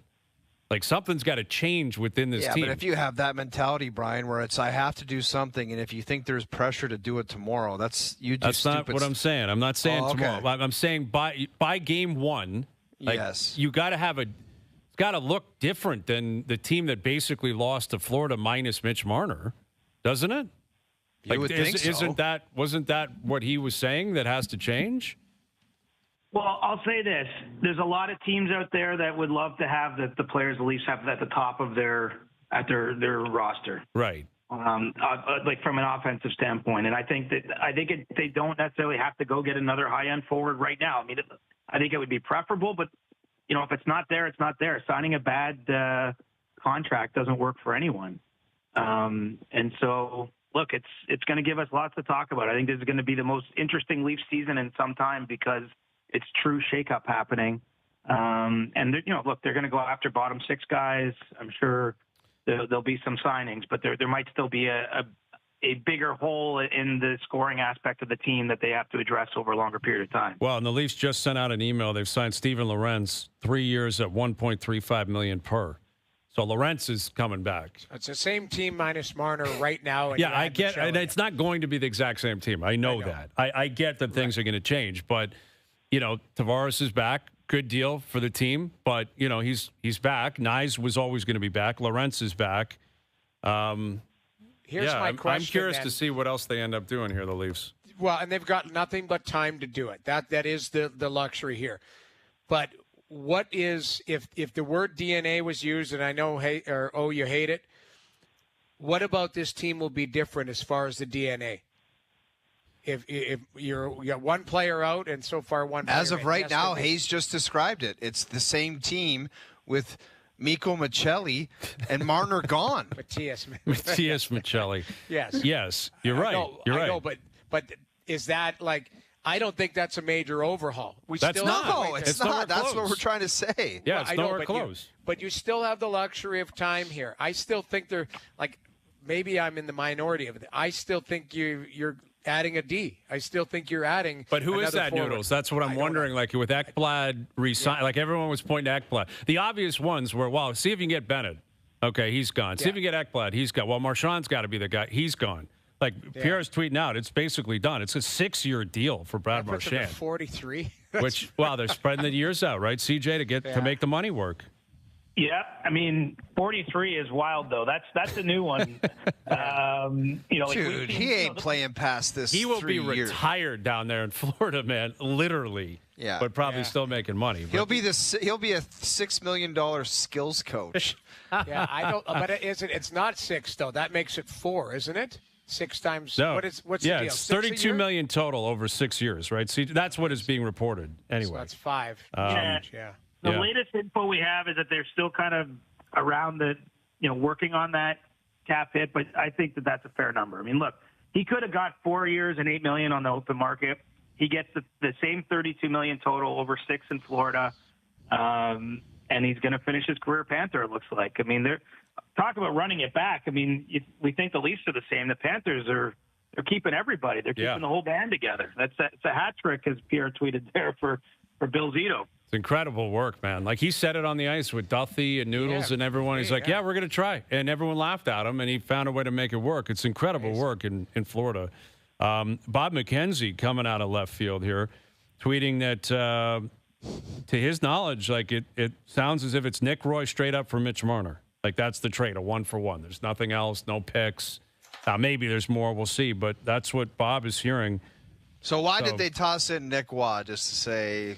Yeah, I'm curious, CJ. What does that mean? Like, is that like technically they got someone, but Nick Waugh's a third line player, fourth line player? But he's an upgrade. I'm telling you on what the Leafs have down there. Yeah, okay. I like him. I don't know. I'm sure you guys will like. Yeah, good forechecker. It's good for about 15 goals a year. I mean, very useful, and he signs through next season. And I'll tell you, like, we haven't even got to tomorrow yet. There's going to be some crazy deals signed tomorrow. So getting players on reasonable contracts is valuable any way you can do it. Obviously, Vegas had to shed some salary in moving everything around on their roster. And also, to get Mitch Marner on an 8-year deal, they had to give something up. The Leafs were the only team that could sign him to an 8-year deal. So I think it's a combination of those factors and the fact the Leafs valued the player. And I know you don't like the DNA change, but I still think there's going to be a DNA change. I mean, you add in, Waugh. There's going to be. I bet the Leafs are targeting hard-nosed players. Yeah. Well, that guy's a hard nose. He's 6'4", and he plays hard. Like, that's my point. Is he's an upgrade on Yarn Croak and guys like that. That because how he plays. He's heavy. And he forechecks and he hits and he's got a little chip to him. And, he can put the puck in the net. He's had 15 goals twice, 14, 13, very consistent. That's third line, fourth line. But he's big and he's got some bite. Like, I think he's an upgrade on what you have in the bottom 6 right now, if you're asking me. Okay. Well, with Chris Johnston, there's been so much going on here. The Tavares deal, again, that feels like an eternity ago. But that was on Friday. Nyes last night. Now you got Marner to Vegas on an 8-year deal. Sounds like Ekblad, Marchand, Bennett, they're all back in Florida. I'm curious what else, like how many trades you expect to see then tomorrow, CJ? There's still a lot of UFAs, and there's some good players, and there's depth players available. But do you expect the league to switch to trade mode now? Because a lot of guys appear to be kind of staying where they're at. Honestly, it might. Normally I'd say no to that, but I just did a trade board, a free agent board today. 4 of the top 7 names since I published that like 3 hours ago are off it now. We are literally at the point of it's like the Nikolai Ehlers, Brock Besser sweepstakes kind of thing. Vladislav Gavrikov. It's a pretty barren free agent market because so many players either sign and trade like Marner or staying where they're at, and so maybe teams are already, because they haven't even had a chance to bid on the free agents yet, are going to kick into trade mode. Look, there's been a busy few days. I don't expect that to change, but it does look different than a normal year. Oh, man. So all hell is breaking loose. Yeah, I guess you're right, Noodles. Maybe you called it. Yeah, get lucky. Blind squirrel gets a nut. I've called it 10 years in a row. What's the biggest surprise for you, CJ? Like, of what we've seen the last 3 or 4 days, is there anything that sticks out to you that maybe you weren't anticipating? I didn't think Florida would keep all 3 players. Mm-hmm. I thought that with UFAs of that quality, that what can be out there for them on the free agent market would pull them away. I don't think any of us are that surprised by Marner with Vegas. It sort of took some twists and turns and had a little dash of drama added in over the weekend, but kind of ended up, I think, roughly where I would have thought with him. But it's been a pretty compelling time around the league. Everyone's still trying to win. There's just not enough teams trying to be bad, and that's kind of shaken things up and made it a little, more unusual season for the off-season activity. Big time. Yeah. Wow. All right. Well, We will see where this takes us. We've got less than 24 hours until free agency opens, but I don't know how many players are going to be out there now. But if you're Besser and your Ehlers, like you said earlier, CJ, they must be thinking, man, come to Papa. Like, they might make wants a piece? Who wants a piece of Nick Ehlers for $10 million a year? Yeah, that's not. I mean, I don't know. I mean, CJ, is there a team out there that needs to get to the cap, that needs play? Like, how many times did we talk? Well, Chicago's got to get some players. San Jose's got to get some players, man. Utah's going to be crazy. Utah's dying to spend money. Well, who wasn't there one team the other day that needed to spend like $30 million to get to the floor? well, San Jose has 50, but I don't know what their. So who are they floor spending is. it on? That's what I'm saying. Like, maybe they do just say, hey, forget it. We'll give you $9-10 million. Like, we'll take you. I don't know. We'll see. All right, CJ. Good I think stuff, there was man. about 10 significant signings in that one radio hit. Like, I know. That's an all-timer. I'm sorry if I was distracted. My phone, it just melted. I can imagine what you're going through right now because, Marner. We didn't even ask you about Evan Bouchard, which was, again, 20 minutes ago. That guy signed a 4-year extension at $10.5 million.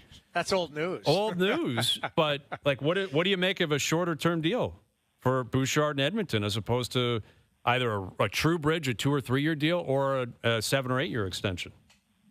I mean, look, they would have loved to sign him for 8, but they just didn't have the cap room. And in a rising market like this where the cap's going up, guys like that, I think they are going to be less likely to take the longer-term deals. And so they did what they could. And that's, if I'm in Edmonton today and I'm covering the Oilers every day, I'd say that's now their window, right? It's the 4 years that they're guaranteed with Bouchard.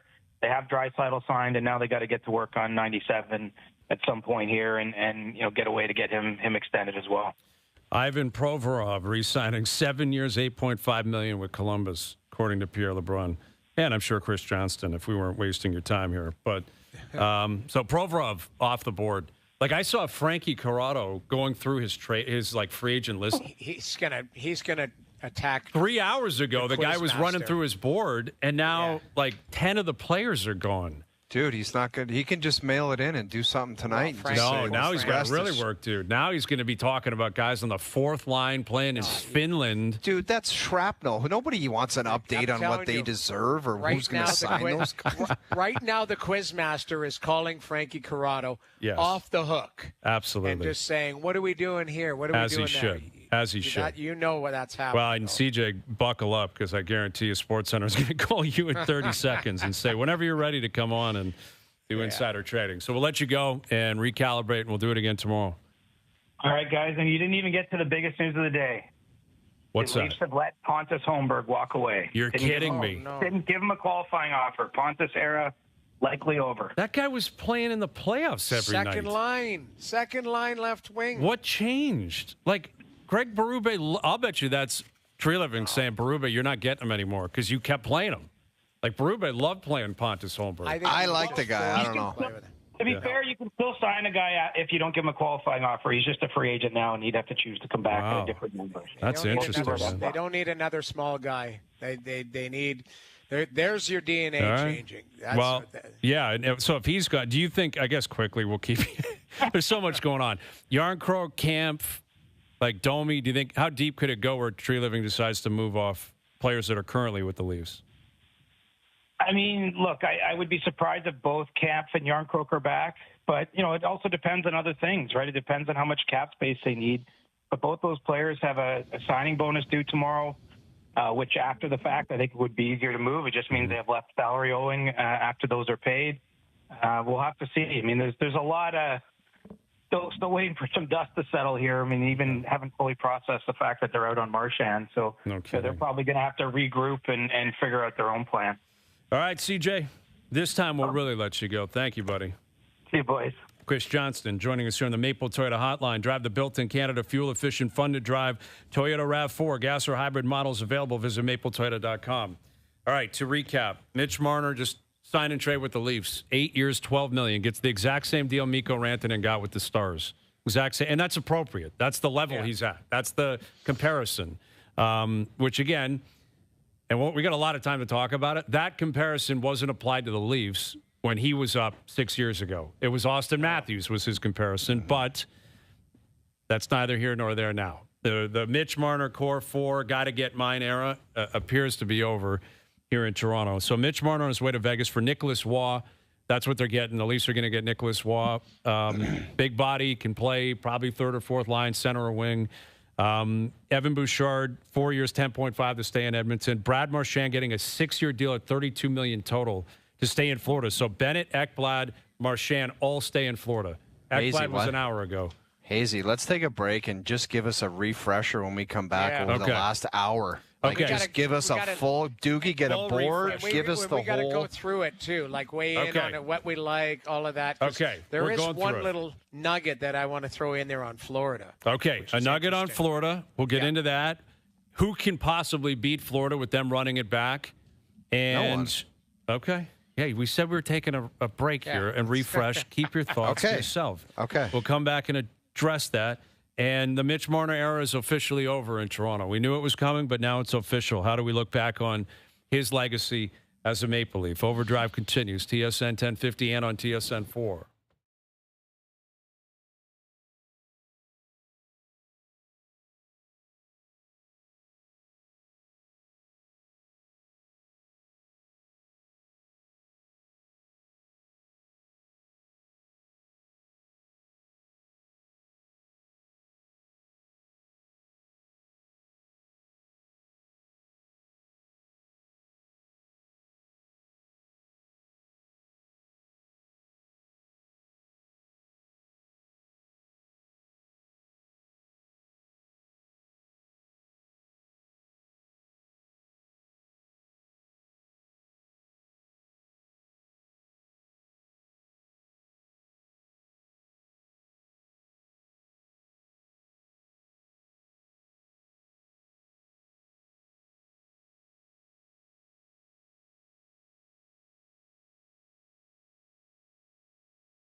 Back to Overdrive with Hayes, Noodles, and the O-Dog.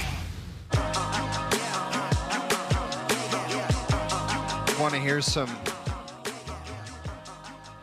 free agent frenzy nightmare fuel? The top remaining UFAs are Besser, Gavrikov, Ehlers, Granlund, and I hope this isn't Ryan Suter, but Suter. No, Puce. Yeah, okay. Suter, the center out in Vancouver. Okay. But the fact that he's in the top 5 is an indication of what's happened here. So to recalibrate what has happened, I'd say even in the last 3 or 4 days, because, again, like John Tavares signs on Friday, and there were other deals over the course of the weekend, like Noah Dobson being traded. Oh, yeah. That seemed, you're right, hey. Those seems like 3 years ago, man. That could, you could, if you told me those happened last year, I'd be like, yeah, that sounds right. Yeah, we already know that. We haven't even talked about the draft and how that all looked and transpired and broke down. I felt bad for the Hagen. Was it the Hagen's kid? Hagens. Yeah, to Boston. Hey, thanks for drafting me. Guys, I just have to say, for anybody in the National Hockey League, and I know it's not our people doing it, we don't have the rights for it anymore, but if you are going to do something outside the box, and I'm being dead serious when I say this, you got to go to James Duthie and give him some money and say, you got to tell us, like, you got to have that guy involved. Him and the people that he works with at TSN, whether it be the Quizmaster, Lanesy, those are the guys that know how to do that. You can't start wheeling around with secret rooms and video rooms. You have no idea what you're doing. Duthie knows what he's doing. Like, I razz on the guy and we screw around. That guy knows what the hell he's doing. That was horrendous, man. Well, like, the league tried something, which I will give them credit. Yeah. They have been creative and tried different things in the past. And it was a decentralized draft, and they wanted the connection between the player and the by all green room accounts, Gary was just doing right. It wasn't the league. Jerry, it was the GMs were pushing for they it. said to Jerry, we want this, and Jerry gave it to him and said, suck on that one. How do you like that now? That was But here's the thing. You're right about Duthie. I echo everything you said. That is an impossible job for those broadcasters that were involved to try to get something out of an 18-year-old hockey player that just is never going to say anything. Yeah, it's really great. I'm so excited. Like, that's all you're going to get. And then the GMs, who are 2,000 kilometers away, they're not the big personalities. There's no GM in the league that's a big. They're just, hey, we're great to have you. Welcome to the club. Great to see you. Exactly. Welcome to the club, young man. You know, it's like, oh God, like really? Yeah. That's what you were born to wear black and gold. It's just the lamest stuff. Dude. So it's the GMs, and then it's not the players' fault. They're kids. But you're not getting anything creative out of either parties. It's an impossible job. You could put the greatest stand-up comic of all time with a mic in front of that 18-year-old kid, and it would die on the vine. It would be a horrible, horrible product, and that's ultimately what it was. Anyway, forget the draft. Who cares about the draft? This hour, Mitch Marner sign and trade with the Vegas Golden Knights. I think everyone was prepared for this, but we had been talking about it for months. Where's he going to go? What's the best fit? I will say this. I think it's a great fit for Marner. Like Vegas, they're a very good team. They have high expectations. He'll step in there. I think Eichel's ahead of him, clearly, on the totem pole, right? Like, Eichel will play the role of Matthews effectively, so I think he'll be comfortable with that. You got Mark Stone, who's a great leader. Doesn't sound like Petrangelo's playing anytime soon, so he won't be around. But Theodore's there, Hurdle. Like, there's other big dogs there. A lot of good players, man. A lot of good players, a lot of veterans. And what I'm driving at is he doesn't have to go there. Like, if he's going to Chicago, it'd be like, you're the man now. Yeah, you're the guy. You got to drag us somewhere. He doesn't have to do that in Vegas. And he gets, I think, an appropriate contract, gets paid a fair amount of money. And he gets as far away from Toronto as you can basically get. I would bet that would be a massive thing because I played a long time in Carolina. He's going to go to a grocery store and a gas station and not one word, nothing. Yeah, it'll be a totally different lifestyle for him. Yeah, I bet you after 2 or 3 months he'll say that to me is one of the biggest factors. I don't know. There's something about being a celebrity in Toronto where you're like, hey, what's going on? Don't tell me that not everybody like gets a kick out of that. Like, Well, he just his life will be different. That's lot what different, it is. and that's part of the appeal to him, probably, Jamie. But there'll be pressure within the organization, Noodles. Of course, right? Like he better 100%. pull his weight and help them win. The business of hockey has not changed. And put it this way, Vegas is in win or lose or win or bust mode as well, and they have been since the minute they stepped into the league. That team made the finals in their first year. They won a Stanley Cup in their 6th year. They're trying to get back there, and they felt they had a really good team last year that came up short. Now, they didn't have their goods against Edmonton, and Edmonton played very well, but that team's really good. And regardless if he's got 8 times 12 or whatever, the pressure's on him to perform. It's just a different type of – the business of hockey is still the same. Everything that comes with it outside of it is going to be a lot different for his life. I think it's – listen, the lifestyle is big, but I'm not sure the grass is going to be greener on the other side because of a couple of different things. In Toronto, like his experience as a Leaf, he was granted an easing in process, right? Like when the 4 of them arrived, the 3 of them arrived, Matthews, Nylander, and Marner, they were Right. It was so celebrated that they were here. The team had been a disaster for a decade prior. It was hope. It was hope, and they didn't have to do anything for 3 or 4 years. Nothing. Like, they made the playoffs their first year, and that's all that had to happen. The second year, thanks for going back. Like, once they got through the 3rd or 4th year, then it started to change. The tune started to change. You're not going to get that in Vegas. He's aware of that, but you're not getting an easing in process in Vegas. Right. You better hit the ground running. Also, there was an element of protection from the other guys who came in with him, right? Matthews and Nylander and then Tavares. And the Leafs did a very good job of protecting him. In Vegas, like, you're the big fit. He may be the highest paid player on the – well, he will be. $12 million is the highest paid player on the team immediately. Yes. So if you're – again, I'm not talking the fan in Vegas. I'm talking the organization saying there's no – you No don't – Foley. Yeah, I'm not going to talk to that guy. Mark Stone's won already. You better do it. You got to do it. Mark Stone's one for me. Jack Eichel's one for me. What are you going to do for me? Because Bill Foley, you just mentioned the owner. I just gave you more money than I've ever given anyone in my life. Yeah, you better and step in and play. You're not going on the ice with the best goal scorer in the world in every shift anymore. Eichel's a great player. Yes. He's one of the best two-way players in the league, but you're going to have to make some things happen out there. That's what I'm curious to see how it's going to play out because he's been so good here for so long. But he hasn't exactly been going out on the ice with a bunch of turkeys. Like he's been going. He's played with either Matthews or Tavares basically his whole run here for the most part. It'll probably be either Eichel or Hurdle, which are 2 very good players. Very good. The other thing too is keep in mind this is something that I know you guys may scoff at a little bit. The West plays a lot different style than the East. The West is bigger and more physical, and that's the East is skill and people are going to say, well, the Stanley Cup winners are physical. 100%. I'm just saying the Western Conference as a whole, that style is a lot different. And that team, that Vegas team they're big, they're physical.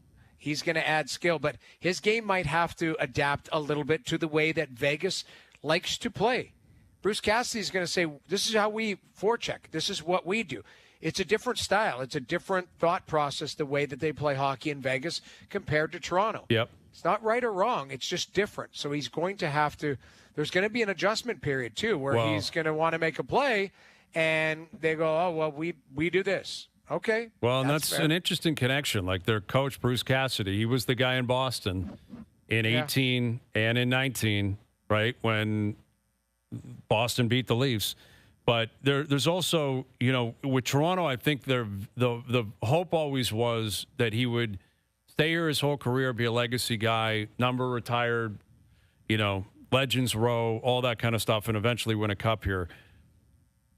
Vegas, I don't think they don't have the same loyalty built in. Like the clock starts immediately, and you got to pull your weight.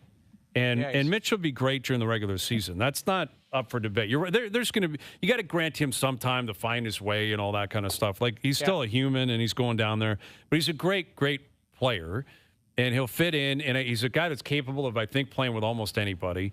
But you're right. It's a different system, different style, different expectation. Now you're highest paid guy on the team. They have, an uber attraction to winning and dedication to that. And he's going somewhere where he's not familiar with it. So dedication to it is a non-negotiable thing. Like, either do it or think about how they have those real time, how things have changed, like time lapses. Like that team, since their inception, first year all went to the finals, and then it's let's change this, and then they won a cup. And they move fast, man. Here's another one, man. They got the biggest guy. Mitch Marner was number 1 on the free agent frenzy list. They got him. Vegas just never stops. You're right. They just keep moving on and moving on. And, if you're the Leafs, you get Nicholas Waugh in return, who's a third or fourth line player, good player. Third line. Third line. Okay, you think he'll play on the third line? You think he'll play center on the third line? No, or he'll play on the wing? Third line. Third line right winger, if you ask me. Okay. That's where I think. Yeah, he can take draws and everything, but he's a good player. He's a good, solid player. Solid, big body, and that's an effective player. But he's not Well, he's not. He's Mitch not Marner, a needle. obviously. No, he's not a needle mover or kind of game changer. He's just a real solid player. Well, right now on the Leafs depth chart, on the third line right wing, take your pick. They had Nick Robertson. They have a Yarncroke. He's an upgrade over either one of those. Now, Robertson's more of a smaller, tries to goal scorer type of guy or shooter type of thing. Nicholas Waugh knows how to play. He's an up and down heavy player who can score. He's got hands and stuff. So I think he's their third line right winger, just based on how the team is constructed right now. Well, and again, they're not even. Let's give it 2 months, 2.5 months, because I still think Tree's just getting going here. And the question will be, again, what they're willing to give up to go for it right now. If you're the Maple Leafs, if you're Brad Treliving, because, again, the cupboards are not overly stocked. You've got Easton Cowan, you've got a couple of other prospects within your system, but you don't have a first-round pick for the next 2 years.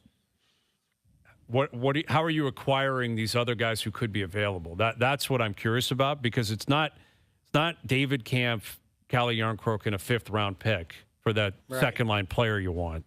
That's not going to happen because, again, this hour, Steven Lorentz has signed a 3-year deal, depth player. But when you look at the roster, they got Matthews, Nylander, Nyes, Tavares. Those 4 are playing. Max Domi, I'm not sure what they're going to do with him. I don't know. I mean, I think he stays, but my mini Jerry's on Max being here opening night's 80%, 85%. It's not 100%. But you got Domi. You picked up this Matthias Michelli today from Utah. He's going to play, clearly. And then you got Scott Laughton, Steven Lorentz, Bobby McMahon, and possibly Nick Robertson if they decide to keep him. There's, again, if you're moving off Yarncroke, if you're moving off David Kampf, Brian Reese isn't going to play. Hayes? Is he like an RFA or something? Yeah, he's an RFA. So they got to go back to the dance with him and figure out what you're going to pay him. I mean, those are things they're not going to be concerned about tomorrow, but and then you got your 6 defensemen locked in. You got your 2 goalies locked in. The Leafs, even without Marner, they're still a really good team. They're still a good team, and like you said, Noodles, there's an opportunity here for Brad Treliving to keep going. So keep going, but also he doesn't have to do this tomorrow. He can find out what Buffalo's doing, find out what Pittsburgh's going to decide to do. I've said this many times, and CJ just said it in the the beginning of the 5 o'clock hour. There's a lot of teams that think that they're, a player or 2 away, or they're selling to their owner, all that type of stuff. But when the dust settles, they might go, yeah, we are going to retool this year. Mm-hmm. And then you start going to look at that organization and go, geez, that's a really nice player. Is he available?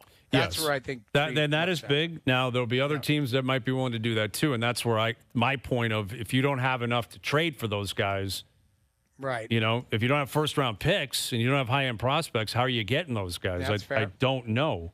Yeah. All right, more on this as we move forward. Again, there's a lot going on. All 3 of the free agents returning to Florida. Brad Marchand signing this hour, a 6-year deal at $32 million per. Aaron Ekblad, 8 years at $6.1 million per. Provorov's back in Columbus. Evan Bouchard, 4 years at $10.5 million to obviously stay in Edmonton.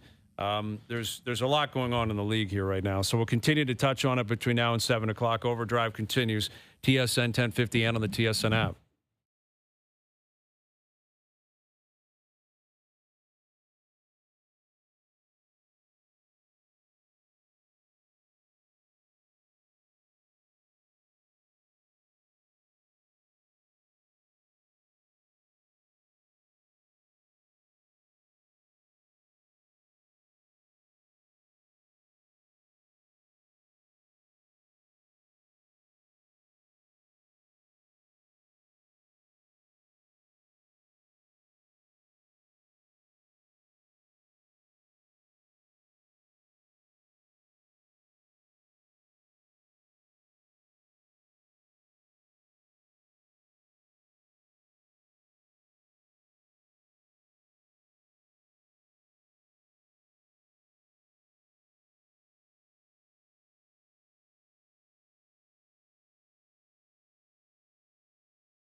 Gulf Race Fuels, and EBC Brakes and Clutches. Welcome back to Atlantic Motorsport Park. Sam Geraint continues to lead from Ben Young and Jordan Zoke as Torrin Collins in fourth position right now on that Navalda Suzuki Super Sport Spec as he is trying to track down Jordan Zoke. This lead pack of four has broken away from the rest of the field and once again down into three of their big boys. Sam Bennett was last week. Aaron Ekblad was about an hour and a half ago. 8 years, $6.1 million. And Brad Marchand has returned to Florida on a 6-year deal, $32 million per or full. He's 37 years old. He's 37 years old. Well, and it's interesting the viewpoint, because this is anyone else that gives them that deal. Crazy, stupid, how could you? That's so dumb, overpay. But because it's Florida, it'll be perceived as shrewd and smart, and you can't miss. And, of course, they made the right play. And they deserve that reputation right now. Yeah. Like, they deserve that reputation. But how would the rest of the league respond if the Leafs gave this guy a 6-year deal? They'd be like, "Are you guys insane?" Exactly. Telling it's a you, man, huge, back at the elbow huge room. payment. You don't have to apologize when you win. That's the thing. But they've already won, Noodles. Yeah, I know. You're right. If they win next year or any of the next 6 years, 100% right.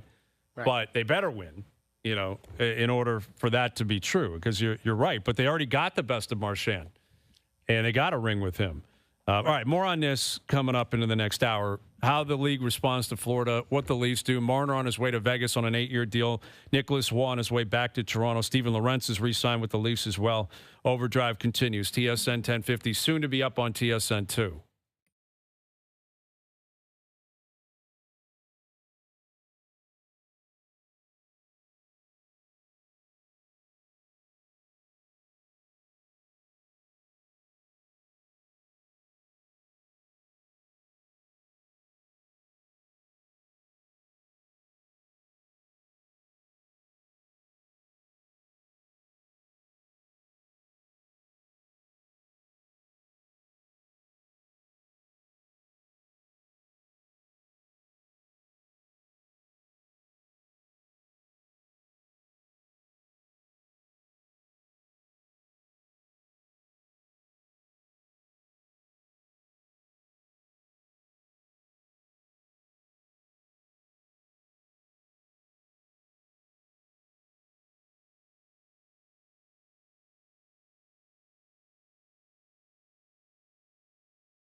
As fast as he can so that Collins can't get a leg up. So amazing to watch these different CC motorcycles go to battle against each other as these 2000s, the number 1 and the number 2. Find your local paint store at dulux.ca.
is OverDrive with Hayes, Noodles, and the O-Dog on TSN 1050.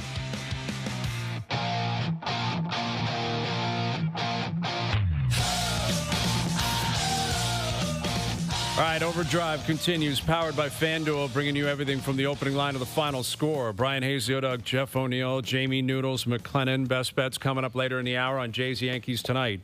What an hour we just had, and there's still so much more to break down. But if you're just tuning in, Mitch Marner, a sign and trade with Vegas. So he signs an 8-year deal with the Leafs, traded to Vegas for Nicholas Waugh coming back. Nicholas Waugh was on that cup-winning team a few years ago. 6'4", 200. Crazy, man. It's crazy guy. to announce that, Hayes. Like, it just seemed like, I don't know, it seems like we're all getting old. Like, it doesn't seem like that long ago this kid was coming up and he was going to be the Toronto kid, the superstar, and it was going to last forever.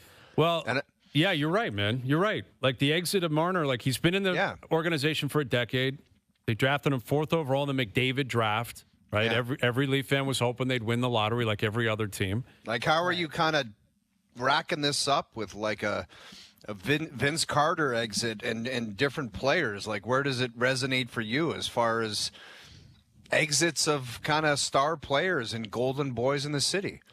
I can't think of a more polarizing, superstar in the city in recent years, and I can't think of a more, kind of vitriolic exit for a superstar in my lifetime. I mean, by the fans? Yeah, or by the player, I guess, Vince is different. I should say Maple Leaf, because Carter was different, and Carter was pulling on the, I always talk about it, the sensitive kind of self-esteem issues that Raptor fans had, that players didn't want to be here, and Vince was going to be different, and then he just kind of ripped the rug from underneath them, and he quit on the team, and he demanded out. Marner didn't demand out. Right, so you got to keep that in perspective. He didn't demand out. He wanted out, clearly. Clearly, he wanted out, and that's why I keep driving at. I'd love to know when he made up his decision. It would appear to me it was last summer. He decided, I'm out of here, and maybe it was going to Vegas, and he knew it was going to be available to him. But he didn't demand out like Vince. He didn't quit on them, right? Like Vince quit. Like he didn't quit. Marner didn't play well in the biggest games, but neither did other players on his team. So I don't think you can just hold that against him. But what was always different about Mitch was he was a local guy. It was supposed to be different. The fact that he's the first guy of the core 4 leaving, that's probably what's most shocking to me. Is that he's the first? Yeah, like he's the local guy. And maybe we should have seen it the whole time because of the way his first contract went down, the rumors of, how him and Babcock, Lou Lamoriello not giving him the same bonuses that they gave Matthews, which was a real point of contention by all accounts within the Marner camp. So maybe there had been a kind of a crumb trail laid out for the last 9 years that this was inevitable. But I do think Vince was unanimously hated. Like, there wasn't anyone that supported Vince Carter. There are people that wanted Mitch to return, that still, I think, were in the Mitch Marner corner of things if you're a Leaf fan. But I would say if it was 50-50, 2 or 3 months ago, it's probably 75-25. 75 being loud and really not happy with him and more than happy that he's gone. And now thinking, this guy, what's going to keep coming up? Jammed you on getting Mikko Rantanen. Could have had him, but Mitch said no. Yeah. Right? The one thing about this guy that I've never understood, and it was part, and I'm not trying to kick his rear end on the way out the door. He was a fantastic player. He was paid a lot. It was appropriately paid. But I never understood his PR with the way he just – It seemed like he always had this thing where he was kind of getting screwed somehow, and I never really understood that. He just I don't know. People were always all over him, or he was getting the short end of the stick, or I don't know. I could never figure that. And maybe I read that wrong, or I was like, you're one of the best players on the Toronto Maple Leafs. Everybody loves watching you play on the ice. How you're getting paid an enormous amount of money. I just never understood the idea of him getting screwed, or like he was being screwed somehow. I just don't think he was very comfortable in front of the microphone. I don't think he was comfortable. He's not a guy that, by all accounts, behind the scenes, very funny guy, very outgoing, quick-witted, in the dressing room, all of that. In front of a microphone, it just seemed like he was not comfortable in his own skin, talking about his game, talking about the Leafs. he seemed to have this force field around him, this guard up, regardless. You could ask him how, behind the scenes, how you doing, and chat it up. In front of a camera, how are you doing? It was very tense short and tight. It was tense. That's the word. And I don't know. Maybe he just goes to a new market where, like I say, you just every day, maybe there's some media there for him, maybe not. And, what's going to be proven here? What's going to be proven, because there's always been this discussion here. There's too much pressure. It's too heavy. Come playoff time in particular. I don't think this applies at all during the regular season, certainly not in the summer. It's unbelievable to be a Maple Leaf up in Muskoka in the summer. It couldn't be a better place on earth to be a celebrity or anything of the likes. But, there is a belief, and maybe it's true, that it's so tense, it's so pressure-packed, it's so difficult to succeed in the playoffs here because of the history, because of how tightly, strung the fan base is, how everyone's so on edge about past failures and them, repeating themselves again. Where if he goes to Vegas and he just is unbelievable in the biggest games, then he could actually be an example of this being the case, that it's a Toronto issue. But if he goes to Vegas and he fades in the biggest games, because the biggest games are waiting for him in Vegas. They're a very good team that are going to the playoffs every year. If he gets to Game 7 next year and he's a shell, it's not Toronto. It's not the bright lights. It's not the pressure. It's him. And that is what I think people, it's difficult to determine. Was it the pressure? Was it, that he's from here? All that kind of stuff? Or was it that he's just not wired for it? Because I'm not convinced he's wired for it. Like, I don't know if he is. I don't know if he can step up in the biggest games when it gets tough. Don't just think, fans or people listening, that just because he's in Vegas with palm trees and the desert and all the Vegas lights, that there won't be pressure on him to perform in big games. Like, huge pressure. Highest paid player on the team. But it's more of the business pressure. That's what I think. It's Bill Foley. It's the do it or don't pressure. Right. It's not like he's going to leave the rink and it's going to be like, oh, you stink at the gas station. Right. It'll be the do difference. it or don't pressure of the on-ice element. Which is a big difference, to be fair. Big difference. It is a big difference, but it's still – that's what I was saying last hour. The business pressure will still be there because the NHL is the NHL. Wherever you play, the NHL is still the NHL. They are expected to win. And George McPhee is a very, very intense guy. So is Kelly McCrimmon. You see Bill Foley sitting in the box. And those guys, they want to win. They've won before. The expectation is, hey, we're bringing in a superstar, and we're paying you $12 million a year. You've got to perform. Yeah. The difference will be is everything else that comes with it. Getting to the rink, all of that type of stuff. It'll just be a lifestyle change.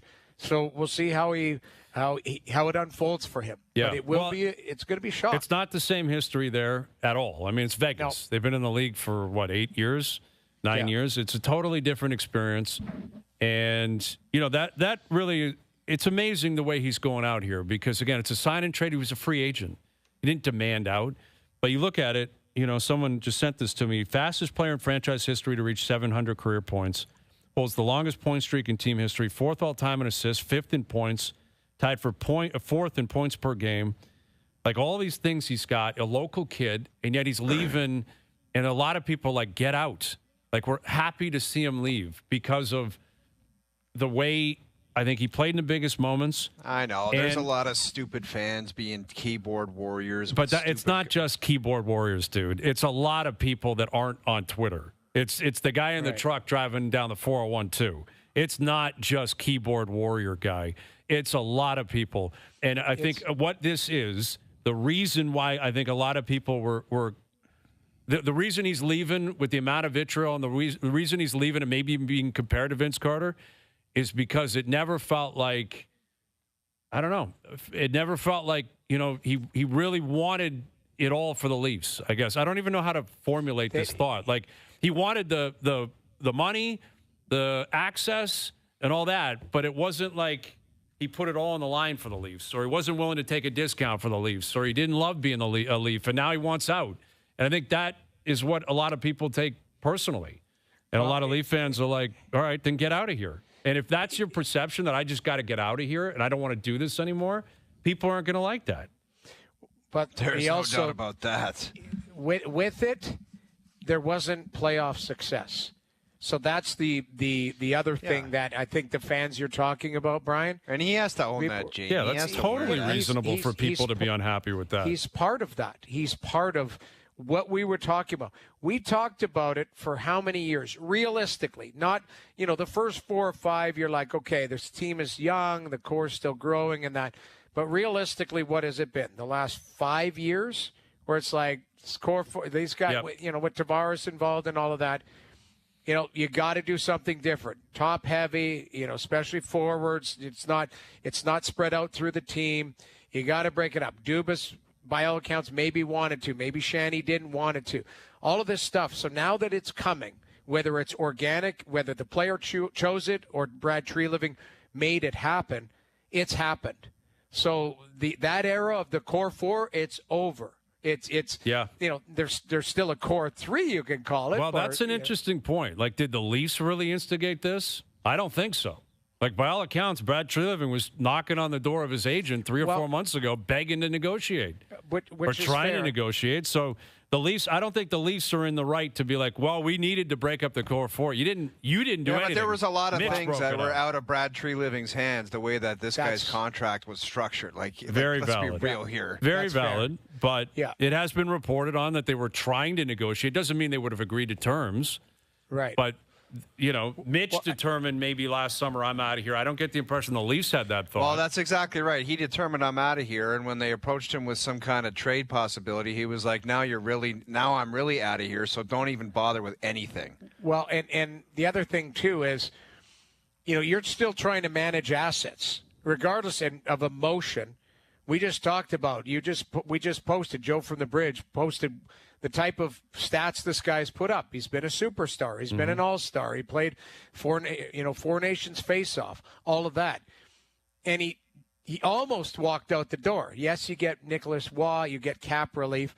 But in the end, I think when you're talking about Brad Treliving either wanting to sign him or move away from him, you're trying to asset manage. You're trying to go, okay, either sign with us or let us trade you. And I think that's probably what was going on all season long. So if you're mad at somebody, you're going, okay, Mitch has earned the right to go to unrestricted free agency. He's earned the right to do this. But all along, we don't know if Brad Treliving was going to them last summer saying, let's deal with this now because it's going to be a gong show a year from now, regardless of what happens. And that's, again, you're right. Like, Mitch had the right to do all this. Right. But when you're dealing with fandom, it is irrational by nature. It's fickle by nature. Matt Sundin had the right to say, I have a no-movement clause. I'm not going anywhere. Every player does, but that's the reason they signed it. So it's almost like you shouldn't even bother asking them. Right, but this is a separate chat. That's the player GM business chat. I'm talking the fans. Like, if you're asking me why the fans are feeling the way they're feeling, is because they're not rational all the time. They don't look at it like, well, he had the right to do that. It was in his contract. It's like, well, if you want it out, why didn't you hook up your hometown team and let them get Mikko Rantanen? I think the fans, the fans act like they know what goes on behind the scenes with the no trade and the possible trade, and they could have had Rantanen. But at the end of the day, it comes down to winning. And in the biggest games, this group together, and he was a part of it, they couldn't pull the trigger on big wins. Yeah. So that kind of is the crux of all the disappointment, anger. They can say, oh, this guy screwed us. We could have got Rantanen, or why didn't he block this? We could have had the. I don't think they know. I don't think they're informed enough. It all comes down. The anger comes down from the team not winning, and he was a part of that. That is very true. That is ultimately at the core of almost everything. If you're a Leaf fan, it's that they never met expectations. Like the Matthews, Marner, Nylander, and then you add Tavares core four era. It didn't do it, and now it's broken up. But there's still guys here that have a chance to change that, right? Like if you're Austin Matthews, you have a chance to change it. William Nylander's. John Tavares is going to likely retire a Maple Leaf now. So you got 4 more cracks at him, man. And it's not going to get easy because Florida, as we've known and as we've reported, well, not us, we're reading reports. Ekblad is re-signed, 8 years at $6.1 million per, and Brad Marchand is re-signed 6 years at like $5.5 per. So all 3 of them are back. Bennett, Ekblad, Marchand, they're all back. The whole team's returning effectively to Florida. So here was my theory when you're talking about Florida moving forward. They get window for the next 4 or 5 years. There's one X factor in that. I think I know what it is. Bobrovsky's 37 years old. Exactly. And he's got 1 year left on his deal. Yeah. So, yes, his $10 million is going to come off the books. But unless you replace him Jamie, with he'll the Vezina sign for winner, $1 million and be better in the next 4 years than he's ever been in his life. potentially, and you know what? You might be right. Yeah. But that's the thing. Father Time is coming for everybody. Correct? Including me. But you've said goaltenders sometimes are late. Like, this guy could be unbelievable for the next 3 years. Well, Unbelievable. Marc-Andre Fleury won a Vezina, I believe, at 37. If it wasn't 37, it was 36. Pekka Rinne won one at 35. Yes, their age. We do talk about mileage. Now, Sergei Bobrovsky in the last 2 years has played 159 games total. That's, regular season and 58 and 23 in the playoffs. This year, 54 and 24. Like, he's unbelievable. But at some point, the body is going to break down, or they have to have somebody step in and take some of those minutes. Now, here's a KJ under the radar move that Florida made and that nobody was paying attention to, is they went and got Tarasov, this big mutant goaltender out of Columbus. Yeah. You know who he reminds me of a little bit? Is the goalie in Toronto here. The Stolars? monster. Yes, Anthony Stolars.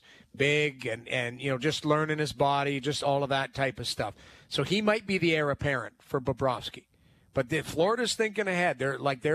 This is a team that's moving and shaking, but they've got plans in place. Like, if Bennett left, hey, let's slide Lundell up here. Like, this isn't a team that doesn't have things sorted out. But they brought everyone back. So now you've got literally their top 9 is back, I believe. Maybe Rodriguez needs a deal. I'm not sure, but he was in and out of the lineup at times too. Anyway, right. So you've got Barkov, Reinhart, Verhaeghe back. You've got Kachuk and Bennett playing together. Luosterainen, Lundell, and Marchand are going to stay intact. So there's your basically your top 9. Jones and Mikla are going to play. Forsling and Ekblad are going to play, and Bob's and Ned.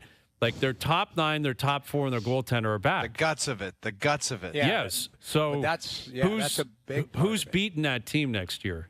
Like, that's Dude, I told you. You're not beating that team, man. They'll be energized, man. They just have to deal with the regular season. Honestly, I think that's their biggest enemy next year is the regular season. It will. And they just gotta find a way to just keep trucking along and be comfortably in the playoffs and don't let things slip away, and they'll start destroying. So those guys were outright. Like, they're so good, man. Who the hell's going to beat them next year? Someone's got to take a crack at it. Yes, I mean, and there no kidding. There's going to be, again, it's a long year. You don't know. But down the stretch, I called a game. It was Ottawa, Florida. I remember having a conversation with Paul Maurice. The team wasn't playing that well. Kachuk wasn't there. Marchand hadn't settled in. He was injured. Like, there were so many things that they were like, okay, if this all comes together, we're going to look good. And Matthew Kachuk even said it. Now, it's easy to say it after you've won. But he said, we didn't care. We just cared about getting into the playoffs. We didn't care about home ice. We didn't care about, where we slotted, who we played. We felt we had to get to our game. And that was it. And it took them a while to get to their game. But they got going, and once they were cooking, they were, we saw the result. You're right. The next regular season in November, we're going to be having this conversation going, you know what? They signed all these guys that look old, they look slow, they look, the hangover, Stanley Cup hangover, and then at one point they'll be energized and go. What will happen, though, with bringing everyone back is, like, at some point it's going to spin off. Right. Now, that may be 3 or 4 years down the road, which, again, if you're Florida, you're like, I'll take advantage of this window, try to get one more, maybe 2 more. That's just an incredible run. But if, like, Bennett got 8, Ekblad got 8, those guys are 29. Marchand got 6, he's 37. Like, in 2 or 3 years, an injury or 2, or these guys, go over the hill and you're stuck, quote unquote, with all these guys, then, like, they're not going to win every single year. Like, put it that way. It's just not the nature of the sport. It's incredibly difficult to do. I think you bring up an interesting point, that they may be rejuvenated a little bit because everyone stayed. It's raw, incredible energy, incredible aura right now around that team. But the grind, it's a grind, man. And it is a grind, but let me just remind you of a couple things. Tampa Bay Lightning's a pretty damn good hockey team. They mopped them up for fun. Toronto gave them a run, took them to 7 games. Then they took Carolina and slapped them around and said that wasn't even challenging. Then they went to the finals and basically kind of did the same thing with the Edmonton Oilers. So I'm just saying, you could say it's a grind and this and that. Like, they dummied Tampa Bay. Like, dummied, and Carolina, which are 2 highly regarded teams. Yeah. How Carolina is favored to win the Stanley Cup next year is beyond me. But that's a team that we should be watching haven't really tomorrow. done anything yet, but you're right. They got what are some they money. going to do tomorrow? Are they going to sign Nick Ehlers? I don't know That's why the last everyone's type like, of player they need, Jamie. I think that Nick Ehlers is a really good player. Like, He people is. are like, I think he's a really good player. Like, No. Well, you know what? I just can't get out of my head, and it's just going to be, really is stuck in my brain tomorrow. Whenever a player's signed, I can't get it out of my head, and it's the wrong way to approach it. But I'm going to say, how the hell is he going to help a team beat the Florida Panthers? Or I'll think, who is he on the Florida Panthers? That's all I can get my head out of how good they are. And how good they've been. They've been to 3 straight finals, so that's all I can think about is I know, but who's that guy on the Panthers, or how is that guy going to help beat the Panthers? sports just never works out that way. Dude, I get Like, it, but it it's never been 3 does. years, and these idiots aren't going away. I know that. They're their best team in the league. They're the pace car, and someone's got to go get them. There's no Even questioning Maurice that. said, and I said he was BSing, but maybe he wasn't. He was like, "We were good the last couple of years, but this is by far even better." And that's just like, oh my god. well, they proved it, and you're right. They are the gold standard of the league, and teams are coming for them. But what do? You don't build your team to beat Florida. You build your team to maximize to what you can do. And then Who in the East is coming for them next year? Tell me. Well, New York Rangers it's are gonna be Toronto, coming. Tampa. I don't know. Does Jersey keep growing? The Habs, Ottawa. Yeah. I mean, those are the teams. Like, See you at the. I'll close this segment like this. See you at the Elbow Room at 10 a.m. in a year. Here's all the right, thing. we said the same thing about the Celtics this time last year. Things change very And quickly. the Chiefs were a lock to three-peat. When Edmonton won that first game, we felt, you said Edmonton's winning in 5. Like, things Hayes said change that, very but quick. No, we gotta that was go to you. commercial. I remember that, and I was like, no, they're not. But all I'm saying is things change pretty quickly. There's some damn good teams out there, but Florida has earned the right because Best they're team in the back-to-back league. champ. No They're the question. best team in the league, and they're the pace car. Yep, no question. They are. There's 2 flies that have been flying around the studio. Literally, you guys weren't watching. It was on my head, and I was trying to play it cool while I was finishing. I just went like this, and it started flying around. It's Anyway, the food in there. That's why yeah, there's there is. food There's hanging around. It's just wild Crumbs in here. everywhere. All right, Carlo Koliakovo will join us on the legacy of Marner, what he makes of Nicholas Waugh, what else Brad Treliving could do or should do moving forward, all the other news around the league. There's so many signings going on. And we got Jays Yankees tonight. Best bet still to come. Overdrive continues. TSN 1050 and on TSN 2.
TSN takes pole position for your NASCAR coverage.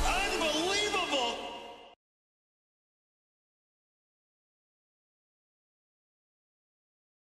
Now, back to Overdrive with Hayes, Noodles, and the O-Dog. Everybody get your roll on. I know Shorty and she doesn't want no. All right, best bets later in the hour. Powered by FanDuel. But a lot of activity this afternoon. Matthias Michelli's probably like, dude, give me some time here to like be the headliner of the day. The Leafs acquired him via trade earlier this morning or earlier this afternoon from Utah. Made some good passes on the YouTube stuff I saw today. Hey, a couple of years ago, had 57 points, I believe, put up some good numbers, skilled guy. You know, they paid a third-round pick, a conditional pick. They have money. Like, they got some flexibility. I think what the Leafs did with the Tavares deal was a team-friendly deal. That's a big win. I think the Nyes deal is a really reasonable deal on both sides. Yeah, and don't kid yourself. We talked about Marner leaving Hayes and him not being a part of the playoff success that everybody wanted. Maybe the Leafs could be under a lot of heat next year if they stink the joint out early on. Like, well, yeah, let's be real. They got to perform for sure, you gotta play well. But you still have Matthews, Nylander, Tavares, Nyes. You know, is a really good player. Like you're still. Just Mitch was a big part of it. A lot of minutes, special teams, killing penalties. Like he was PP1, PK1, first line, played more minutes, than almost anyone. Well, like it's a massive hole that will not be filled by one player. That's not going to happen. But I don't think that's the intention, right? No. That's not the plan. You bring in Waugh, you bring in a couple of other forwards, you spread things out. You can have a different feeling team. Steven Lorentz is back on a 3-year deal, 1.35. Pontus Holberg, not qualified, likely done in Toronto. Here's the guy you're going to hear tomorrow morning, 6 a.m. Maybe not tomorrow. I don't know, because it's Canada Day. Probably not. Anyway, good plug. Here's Carlo Koliakovo. Hey, Carlo. How are you, man? What's up, boys? I am on tomorrow, but not at 6 a.m., 7 a.m. Ah, beautiful. That's great. Yes. Okay, so we got first up tomorrow at 7 a.m. Overdrive will be on tomorrow. We're going to be up on TSN at 11 a.m., 11 to 5 with Free Agent Frenzy. What do you make of Mitch Marner, 8 years, $12 million per, going to Vegas, Nicholas Waugh coming back to the Leafs? Yeah, what are we going to talk about tomorrow? It's crazy. All the guys are gone. Mm-hmm. But, look, I'm just glad it's over, guys. All the drama leading up to this, he's going to go to July 1st. He's going to go on all these tours. He's going to entertain different offers. What's he going to make? Is he going to be the highest paid player in the league? I think if you're a Leaf fan today, you kind of feel relieved that it's over. And I think there's a lot of people that are upset at the way it ended. I mean, upset about what, Coco? Well, upset at watching a really good player want to leave your organization. I think the common thing and the common theme we've seen today is, aside from trades, we've seen a lot of guys return to their teams, right? And here we are in Toronto watching one of their top players leave out the door, apparently on his own choice, doing so, and it just makes you reflect. It makes you reflect, how did we get here? And you go back to the old management regime. I mean, before they signed Tavares, there was that big rumored deal on the table for Marner. It would have been 8 times 8 to keep him here on a long-term deal, and the organization didn't want to do it. They let him play out a contract year, and he goes out and earns himself a contract, and it just seems like things since that point have been toxic for Mitch, and I don't know why. The contract had a lot to do with it. Obviously, the playoff performances had a lot to do with it, but I think for a lot of people, there's anger towards him leaving in some of the things people are saying about him. But the way I look at it, it's sad. It's sad that the Maple Leafs are watching a player that played his whole career here up until this point put up some amazing numbers and choose to play somewhere else. When you look at the 3 players that played in Florida, yeah, okay, they signed team-friendly deals, but they prioritize happiness because they wanted to be happy. Clearly, Mitch wasn't happy to stay. How do you think his legacy will be remembered? Like when people talk in 10 years about Mitch Marner's time in Toronto, Coco, how do you think it'll be characterized? Well, I think it should be characterized in a good way. I mean, this guy has played himself to the point where, he's in the record books with this organization. Seems simple, Coco, but you know how unrealistic people are. It just it seems like a stretch that it would be characterized that way. It's very unrealistic that people will look back and say what I said about his career, because immediately they'll think of the bad stuff with Mitch. You know, couldn't play in the playoffs, couldn't handle the pressure. You know, those are real things. like I love how it's like those are made up or something. No, like, they are real things. 100%. Pretty important things like how you played in the playoffs is I think probably how fans are going to kind of scope their reputation, you know, and feel about a player. Hayes, I think for me, I'll always appreciate Mitch as a player because I loved watching him play. And I think most people should feel that way about Mitch. You know, you put the player in perspective, hell of a player. The one thing I didn't enjoy about Mitch was the way he handled himself in front of a mic. And I think that's what rubs people the wrong way about him, because it just seemed like every time he had a mic in front of him, he felt like people were attacking him. And I thought that was a very poor approach.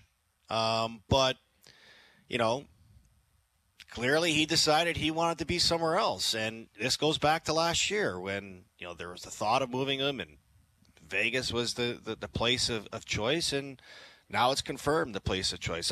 I think you guys agree. You loved watching Mitch. That was a great player. In the regular season. Outstanding player. Right? But here we are today. It's a start of a new chapter in Leafland. So do you think after he leaves, like right now we were talking about there's some vitriol, I think, and you know, people are on the fence of how they want to feel about this, and you were laying it out, Coco. Will time heal that, or basically if the team is better or does something different, like will time heal the thought process on Mitch Marner?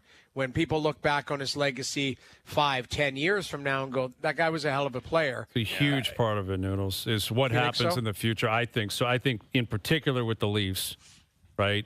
If the Leafs go either way, I think it will help Marner in a weird way. Like if they crater, people say we should have kept Mitch. You know, even people that are begging for him to leave. Immediately, that will start immediately. If they're awful, it's what kind of an idiot wanted Mitch Marner gone.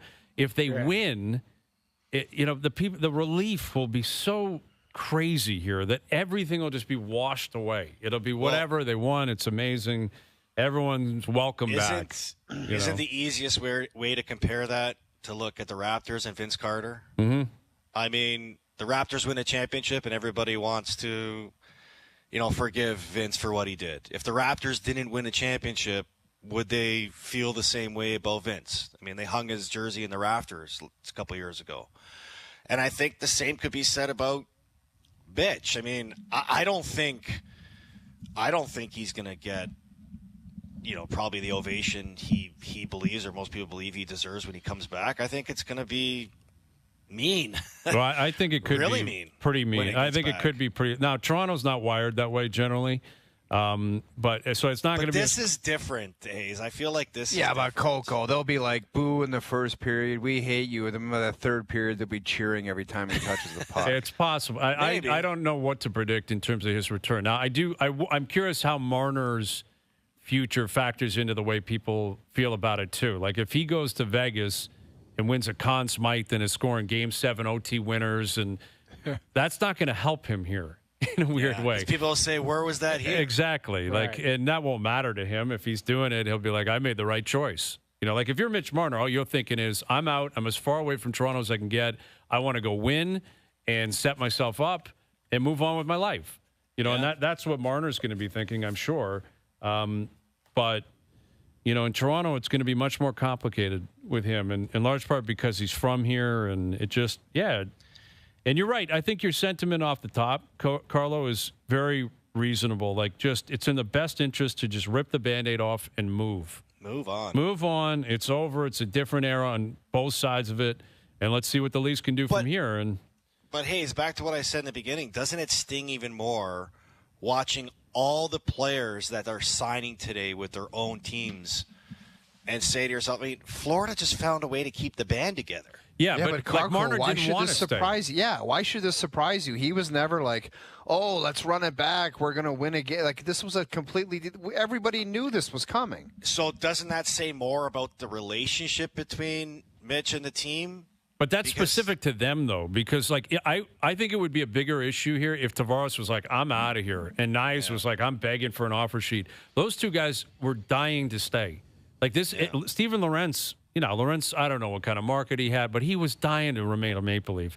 This is very specific to Mitch. And, again, another reason why I think Leaf fans, are going to be emotional about this because he's from here. He grew up a Leaf fan, and now he's like, I got to get out. And by all accounts, he's been thinking that way for a while. Yeah. Like, no one's going to take lightly to that. Like, even if it's totally reasonable and justified and he could break down exactly why it happens this way, Leaf fans are going to be like, really? You're dying to get out? It's like a weird mentality that Leaf fans didn't want him back, but they wanted the Leafs to tell him he can't come back. Right. They wanted him begging to stay, which is really kind of dark in a way. But I don't know. Yeah. Well, from everything we know, the Leafs wanted him back. They tried to keep him here. It's hard to do something, Coco, when if he's deciding that he's walking at right to free agency or close to it, then hey, we'll trade you because we want to get a king's ransom for you. And no, I don't want to go anywhere. Right. Not until I'm a free agent. Okay, well then we'll let you. In the end, I think it's frustrating from that standpoint. From a business standpoint, if he knew he was moving on, then why not any other time? Right, like why not a king's ransom? Why wasn't? Yeah. Well, again, with this scenario, it almost feels like he has. Right. Well, okay, so what do you make of Nicholas Waugh coming here and what Tree Living? I think has done a really good job, like on the Tavares contract. I think on the Nyes contract. They bring in Michelli, who I don't know a lot of, but they didn't pay much for him. He's a skilled guy. I think a lot of people are rightly pointing Shane Doan to him. Doan was in Arizona, obviously. Michelli's been there. Yeah. Doan probably liked him, I'm assuming, and said, go get him if you can. But, what do you make of where the Leafs are at now that we know that Marner's out, Waugh's in, and what else they may have to do because there was a belief they were going to go all in on Brad Marchand, and he just re-signed with Florida an hour ago. And looking different. And I think right now with Marner gone, they're forced to look different. And I've always been hesitant on, Marner leaving. And not just Marner leaving because I didn't want change. I was always hesitant on watching a player like that leave for nothing. So I think with the Leafs finding a way for him to agree to a sign-and trade and getting back something. It's not the full value of what you would get for Marner, but it's something better than nothing. And I think Nicholas Waugh, you look at who he is as a player, what I like about what he brings to the Maple Leafs is he's a right-handed shot center iceman, something they haven't really had or played with the last couple of years. So you're losing a player that brings a lot to bringing in a player that fits a role and has a need to this team. And he's a guy that can score you 15 to 20 goals. He's got a defined role where he can play a heavy game, sort of like how Berube wants you to play. And he's going to find his role on this team wherever that may be. And I think that's the important thing is if you can't replace Marner with the same player, you got to find a way to replace Marner in other ways, and I think that's what they're doing with bringing in Waugh. Is they bring him back something instead of losing him for nothing, and they're going to find a role for him in their bottom six. Yeah, and then we wait to see what else they're going to do. And that at this point, Mangiapane's name's been connected to them. They've got some money, right? They've got some. Now they've spent some today. They brought in Waugh. He's making what 3.9 or something like that. Michelli's making 3.5. Yeah, they've used up some of their cap space on those two players. And but isn't those that are something forwards. we've been wanting in this city with the way the core four has been assembled? Is hey, just find a way to spread it out a little more. Well, the reality is, it's like Matthews and Willie are making big money. Those two combined are making $25 million, but then everyone else is very reasonable. Nyes is making 7.5 now. That's a decent ticket, but I think he's worth that. I think he's around that number, and if he's going to play on the top line and first power play and he kills some penalties, then I think he can bring that value. But everything else is going to be pretty spread out. Morgan Riley's the highest paid defenseman. Goalies aren't making much money. You said spread out, Hayes. Isn't that the way Craig Berube wants his team to be, a 4-9 team? Now, they got to be the right players. Right. I still think, and Tree Living's going to do more. There's going to be more. As long as they get contributions, guys. It's one thing to be spread out, but if you're not getting production from anybody else, you're basically not even spread out. Right, Florida Panthers are spread out appropriately. Yes, that's right. They are. I think he's going to use that money to continue to add to the depth of this team. That's the biggest thing, is you're looking for upgrades on the positions you already have filled. And, I keep harping on it. I still think that even though you like your D and they're locked up, if there's an upgrade out there and you've got cap space, and Hayes, you keep bringing up, like, obviously you need currency to trade for those players. Right. You're not just waving your hand and saying, I've got cap space, bring them over here. But you've got to be creative to continue to add to your group in any facets necessary. So if there's a D that you covet out there that, I think the Leafs have, what are you going to do with Rasmus Andersson in Calgary, right? Like, that's a guy that's going to, now, I don't know if they have anything that they could pay for Rasmus Andersson because he's going to get a king's ransom. That's the problem, right? To the Calgary Flames. But, you got to get creative. Like, we didn't think all of a sudden Brandon Carlo just shows up. Brad Treliving is a good manager to be able to move things around to make things happen. So I still think.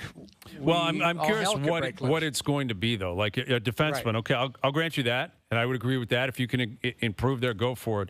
Right. Like, is Tavares the second line center? Yeah. Who else is? That's what I'm saying, though. Do you have to go find a second line center? Yeah. Like, if so, who's that going to be? Well, he can play both center and wing, and I'm not sure he's not playing second line center, though. I don't think. You got Lawton, Waugh, and these guys aren't second line players. Holberg, but they didn't qualify him, so what to do with him? But again, are you waiting? I hear you. You're looking at a team that goes, you know what, this isn't our year, or we are gonna part with player X. Are you looking at Pittsburgh? Are you looking at, I don't know, what's St. Louis doing? I can't figure out if St. Louis is buying or selling. There's whispers of Kairou's available. Jamie, that's the only way you can do it, Jamie, because you're not doing it tomorrow. I would put my feet up tomorrow and turn my phone off. Well, unless you're making trades. You mean signing guys, right? Yeah, who are you going to sign that's going to be? Yeah, no, I don't think that. I don't think that impact number 2 centerman is there for them tomorrow on free agency to overspend on. No, but can you nibble around the edges and fill out your team? Absolutely, and still have lots of flexibility?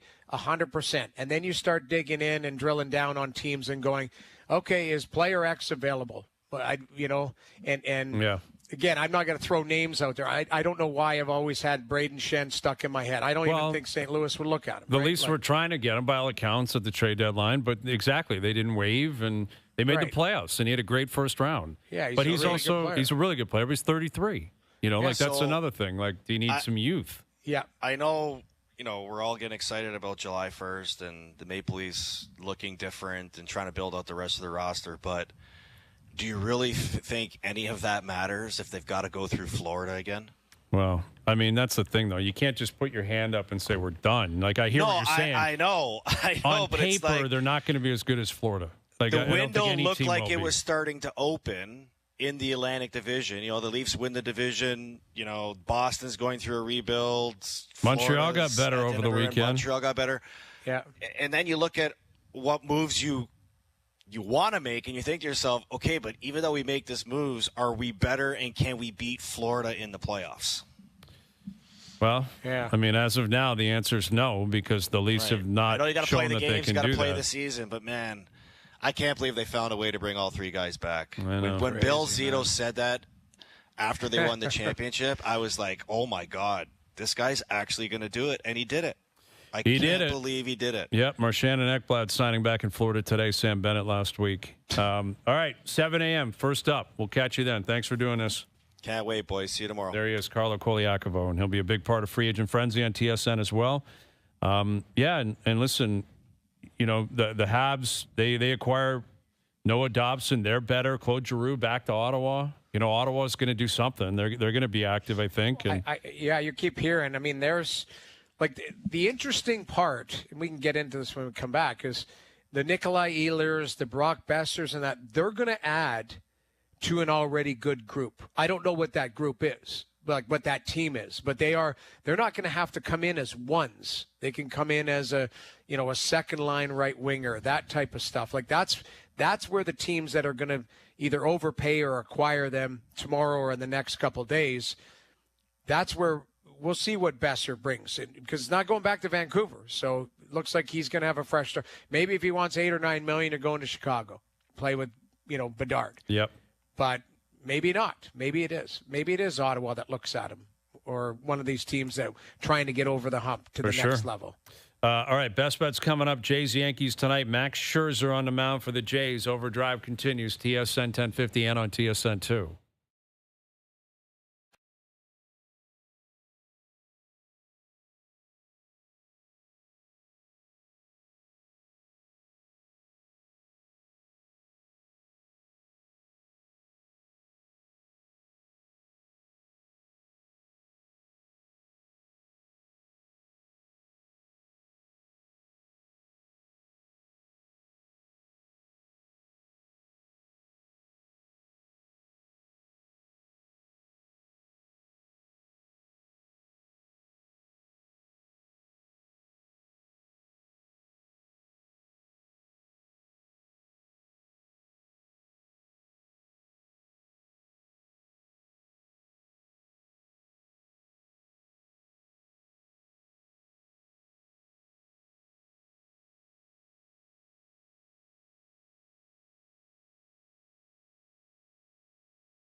Now, back to Overdrive with Hayes, Noodles, and the O-Dog.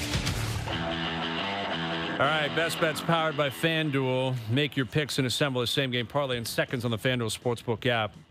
Jay's in the run line to keep it close tonight. Alejandro Kirk to record a hit. That paying plus 110. Best Bets powered by FanDuel. First inning means as much as the ninth when you bet baseball on the FanDuel Sportsbook app. Please play responsibly. 18+, physically located in Ontario. Bouchard removed from the lineup. He was originally in it.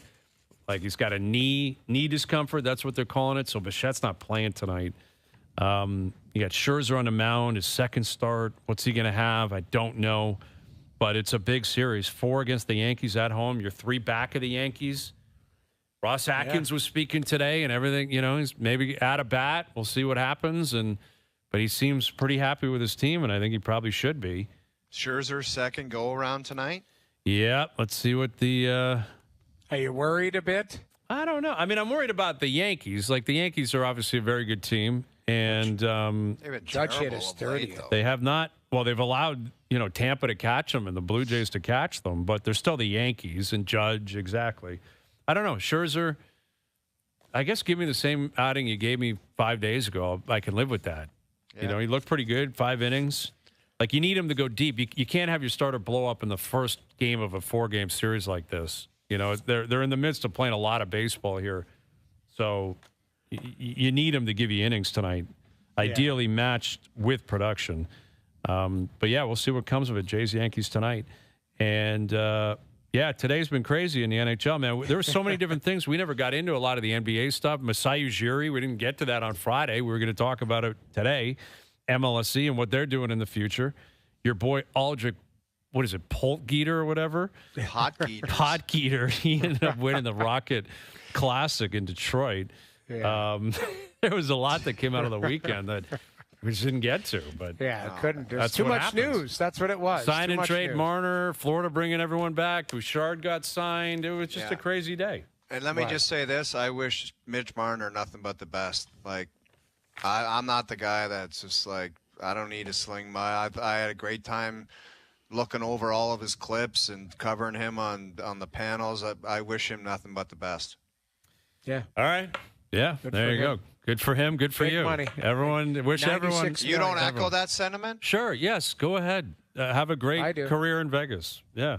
I think it was very reasonable the way people responded to him. I don't think he was a victim in Toronto or anything like that. I think the idea that that's being perpetuated is ridiculous in my opinion. But great player, was a great Leaf, will be a great Vegas Gold Knight, undoubtedly. But that's sports. That's life. Change happens. Doesn't mean it has to be bad for both sides. Maybe it's great for both sides. That would be ideal. Vegas Leafs Cup final next year. Let's do it. We're out of here. Thanks to everyone behind the scenes for helping out. We appreciate it. Everyone for tuning in today. TV, radio, podcast, web. We appreciate that. We're out of here. Enjoy your evenings. Enjoy the games tonight. We're back tomorrow at 4 p.m. We'll chat then.